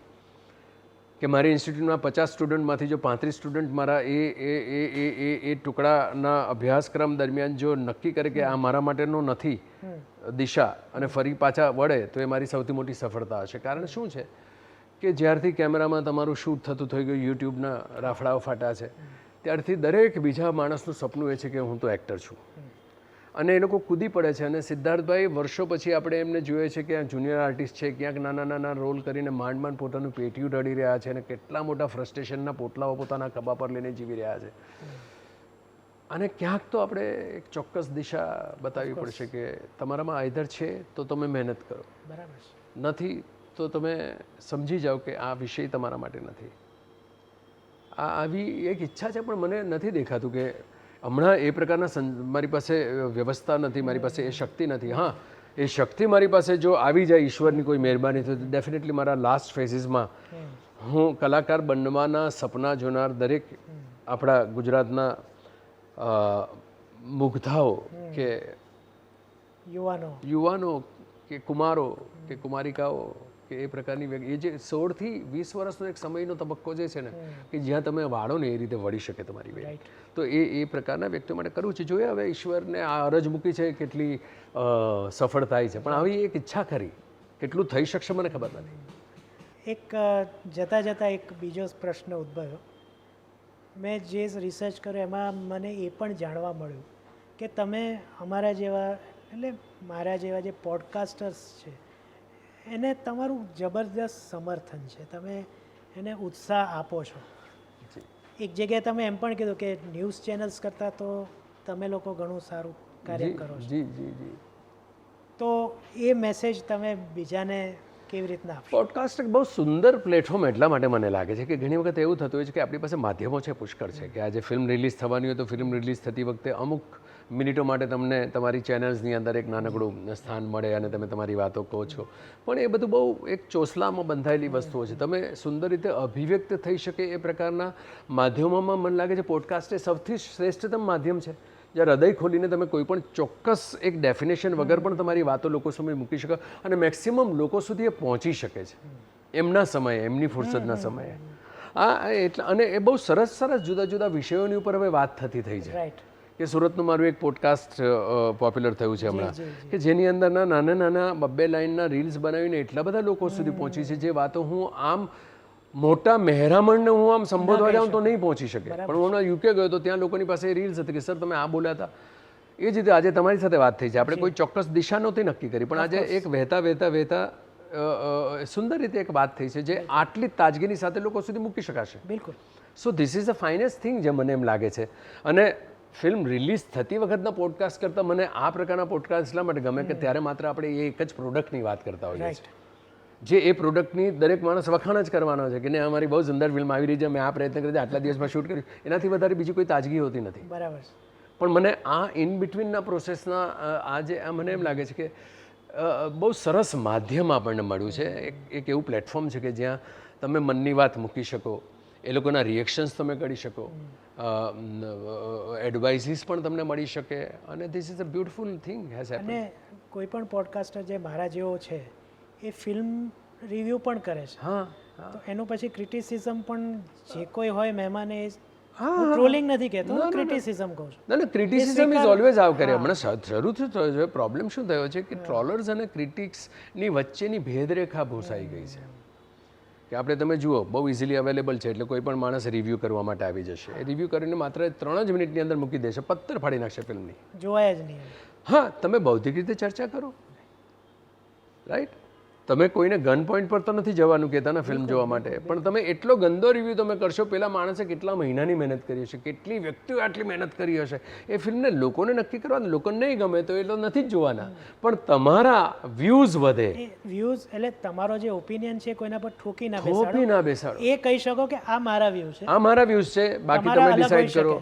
પણ એ પણ છે ને એ પણ મારા હિસાબે મિત્ર તરીકે કહું કે જો કે એનાથી કોઈ ફિલ્મ હિટ નથી થતી કે કોઈ ફિલ્મ ફ્લોપ નથી થતી, હું માત્ર એટલી જ વિનંતી કરું છું આ જ વસ્તુ આપણે એમ નક્કી કરીને કે 1 અઠવાડિયા પછી આપણે રિવ્યૂ થવા જોઈએ તમે જો એક તમને એક નેચરલ એને ચાલવા માટેની એક જગા તો આપો ફિલ્મ, રાઈટ રાઈટ. રાઈટ છે. તમે એક પૂર્વધારણા બાંધી દો છો, જો કે બધા પોતપોતાના ભ્રમોમાં જીવતી આખી દુનિયા છે કે માંડ 255 લાઇક્સ મળેલા પણ મેં રિવ્યુઅર જોયા છે, બરાબર. 3 શેરથી વધારે રિવ્યુઅર, પણ એટલી ગંદી ભાષામાં વાતો કરતા. They are invited, they are welcome, પણ આવો ને મન ખોલીને મારા છોતરા ફાડો. હું દરેક બ્રોડકાસ્ટમાં કહું છું, મને તમે પૂછતા નહીં, જવાબ સવાલ નહીં જણાવતા, તમારા મનમાં આવે પૂછો. I am ready, I am open for everything. ત્યાં તમે કરો ને, આપણે ચર્ચા કરીએ અદ્ભુત રીતે, પણ તમે યાર એક સરસ મજાનું સર્જન કરવાનો પ્રયત્ન કરો. કોઈ માણસ જાણી જોઈને ક્યારેય ખરાબ ફિલ્મ બનાવવા માટે તો નીકળતો જ નથી સાહેબ. કોઈ કવિ ક્યારેય ગંદી કવિતા લખવા માટે તો બેસતો જ નથી. કોઈ ઘણી વખત ક્રિકેટર રચાતી હોય આઉટ છે. થવા માટે હા. ઉતરતો નથી. કોઈ પ્લેયર 0 પર આઉટ થવા માટે તો, કેચ છોડવા માટે તો ફિલ્ડિંગમાં ઊભો નથી રહેતો તડકામાં. તમે જે કીધું ને, મને અનુપમ ખેરની બહુ વર્ષો પહેલાંની એક મુલાકાત યાદ આવી. એમાં એમ કહ્યું, મારી કોઈ એક ફિલ્મ હતી તો ક્રિટિક્સે એને 0 સ્ટાર આપ્યો. તો મેં એમ જ કીધું જ્યારે મને પાર્ટીમાં મળ્યો કે ભાઈ કંઈ નહીં, અમારા 250 જણા 500 જણા જે અમે ભેગા થઈને 6 મહિના મહેનત કરી છે, એનો 1 સ્ટાર તો આપ. મૂવી ભલા બંડલ હોય. બરાબર છે. એટલે આ નહીં રીતે નહીં, એટલે છે અમુક નામ એટલા માટે નથી દેવા કે વૈમનસ્ય થાય, પણ જેન્યુઇન રિવ્યુઅર તમે સંખ્યા ગણો તો 1 2 3 એનાથી વધતું નથી. ક્રિટિક્સ અને ટ્રોલર્સ એ લોકો સેંકડોની સંખ્યામાં છે. અમારી લડાઈ મેકર્સની કે માણસ સિનેમા સાથે જીવતા માણસની લડાઈ એ પ્રેક્ષકો સાથે છે જ નહીં, આ પ્રકારના ટ્રોલર્સની સાથેની છે. કારણ કે કેટલી બધી વિસંગતતાઓની પરિસ્થિતિની અંદર તમે સિનેમા નિર્માણ કર્યું, તો તમે સાથે આવો ને ત્યારે ખબર પડે. એક સિનેમા બનતી હોય ત્યારે તમે જોડાવ ત્યારે ખબર પડે કે ક્યાંથી શરૂ થાય, કઈ રીતે આને ઓર્ગેનાઇઝ કરાય, કઈ રીતે આને સ્વરૂપથી આપણે આટલા મહિનાની મહેનત પછી લાવે, ત્યારે ખબર પડશે. બેઠા બેઠા તો કંઈ પણ આપણે કહી શકીએ. માત્ર એટલી જ રિક્વેસ્ટ છે કે જી જી જી. આટલા હાર્શ એટલા માટે ના માનો. ના ગમે તો તમે બહુ સુંદર રીતે કહી શકો કે નથી સરસ ફિલ્મ, પણ તમે જોઈને તમારો ઓપિનિયન નક્કી કરો. પણ હાર્શ શબ્દ તો યાર જિંદગી આમે બહુ ખરબચડી છે, વધારે ખરબચડી શું કામ બનાવી આપણે. હિતેનભાઈ, ખૂબ આનંદ આવ્યો. થેન્ક યુ સો તમે મચ. યાદ રાખીને થેન્ક યુ સમય આપ્યો. Thank you so much. અને હું ખરેખર કહું છું કે જે એમણે કહ્યું કે હું એ પ્રયાસ કરું છું કે હું ડાઉન ટુ અર્થ, એટલે કે જમીન ઉપર મારા પગ રહે, અને એ ખરેખર એવા છે. આ ફર્સ્ટ હેન્ડ એક્સપિરિયન્સ હું શેર કરું છું. તો હિતેનભાઈ, ખૂબ ખૂબ thanks. Thank you very much. તમારા લોકોનો મારી જે ચેનલ છે એને સબસ્ક્રાઈબ કરવાની એક અપીલ કરી દેશો તો સિટ ટોક્સ નામ છે. સિટ ટોક્સ એક એવું માધ્યમ છે જ્યાં મને વહેવાની બહુ મજા પડી છે, અને મારી જેમ જ બીજા બધા મિત્રોને પણ આ વ્યક્તિની સાથે વાત કરવામાં ધીમે ધીમે તમારી અંદરથી તમે પોતે ઉઘડતા જાઓ છો, અને તમને એક જુદા જ પ્રકારના વ્યક્તિત્વનો અનુભવ થશે તમારી જાત સાથે પણ, જોતી વખતે પણ અને આજે હું શેર કરી રહ્યું છું ત્યારે પણ. Beautiful podcast. તમે સબસ્ક્રાઈબ કરો, ગમે તો આ વાત બીજા લોકો સુધી પહોંચાડજો, જેથી આ પ્રકારના પ્લેટફોર્મને વધારે શક્તિ મળે અને વધારે મજબૂતીથી આપણે આ કામ કરી શકીએ. Don't forget sit talks. હિતેનભાઈ તો સબસ્ક્રાઈબ કરી જ દેશે, તમે પણ સબસ્ક્રાઈબ કરજો. હિતેનભાઈ, thanks again. Thank you so much. અને આવનારી ફિલ્મો માટે ખૂબ ખૂબ શુભેચ્છાઓ. આભાર આભાર. અને તમે જેટલા નામ કહેતા, હું અગેન કહીશ કે આતમરામનો સ્વેગ મારે ફર્સ્ટ ડે ફર્સ્ટ શો જોવો છે, એટલે એ તો હું જોઈશ અને તમને મેસેજ પણ કરીશ. Thank you so much. બાકી પણ ફિલ્મો વિશે હું તમને કહીશ. ડેફિનેટલી. મારા રિવ્યૂઝ તમારી મૂવીના હું એની લિંક્સ પણ શેર કરીશ. ચોક્કસ. પણ આપણે તમને મને ખાતરી છે કે ખૂબ મજા આવી હશે હિતેનભાઈ સાથે વાતો કરવાની. આપણે બધા જ એકસાથે એમની સાથે વાત કરી છે, આપણા મનની વાતો શેર કરી છે. ખાસ કરીને જે પ્રતાપ વિશેની આપણી જે માન્યતાઓ હતી એને હિતેનભાઈએ ક્લિયર કરી છે. ફરીથી મળીશું આવતા બુધવારે કોઈ નવા પોડકાસ્ટ સાથે, નવા મહેમાન સાથે, નવા ગુજરાતી સાથે. ત્યાં સુધી સિદ્ધાર્થ છાયાને આજ્ઞા આપો, અને તમને બધાને મારા તરફથી અને હિતેનભાઈ તરફથી બાય. સી યુ સૂન. મળીએ વહેલા. બાય.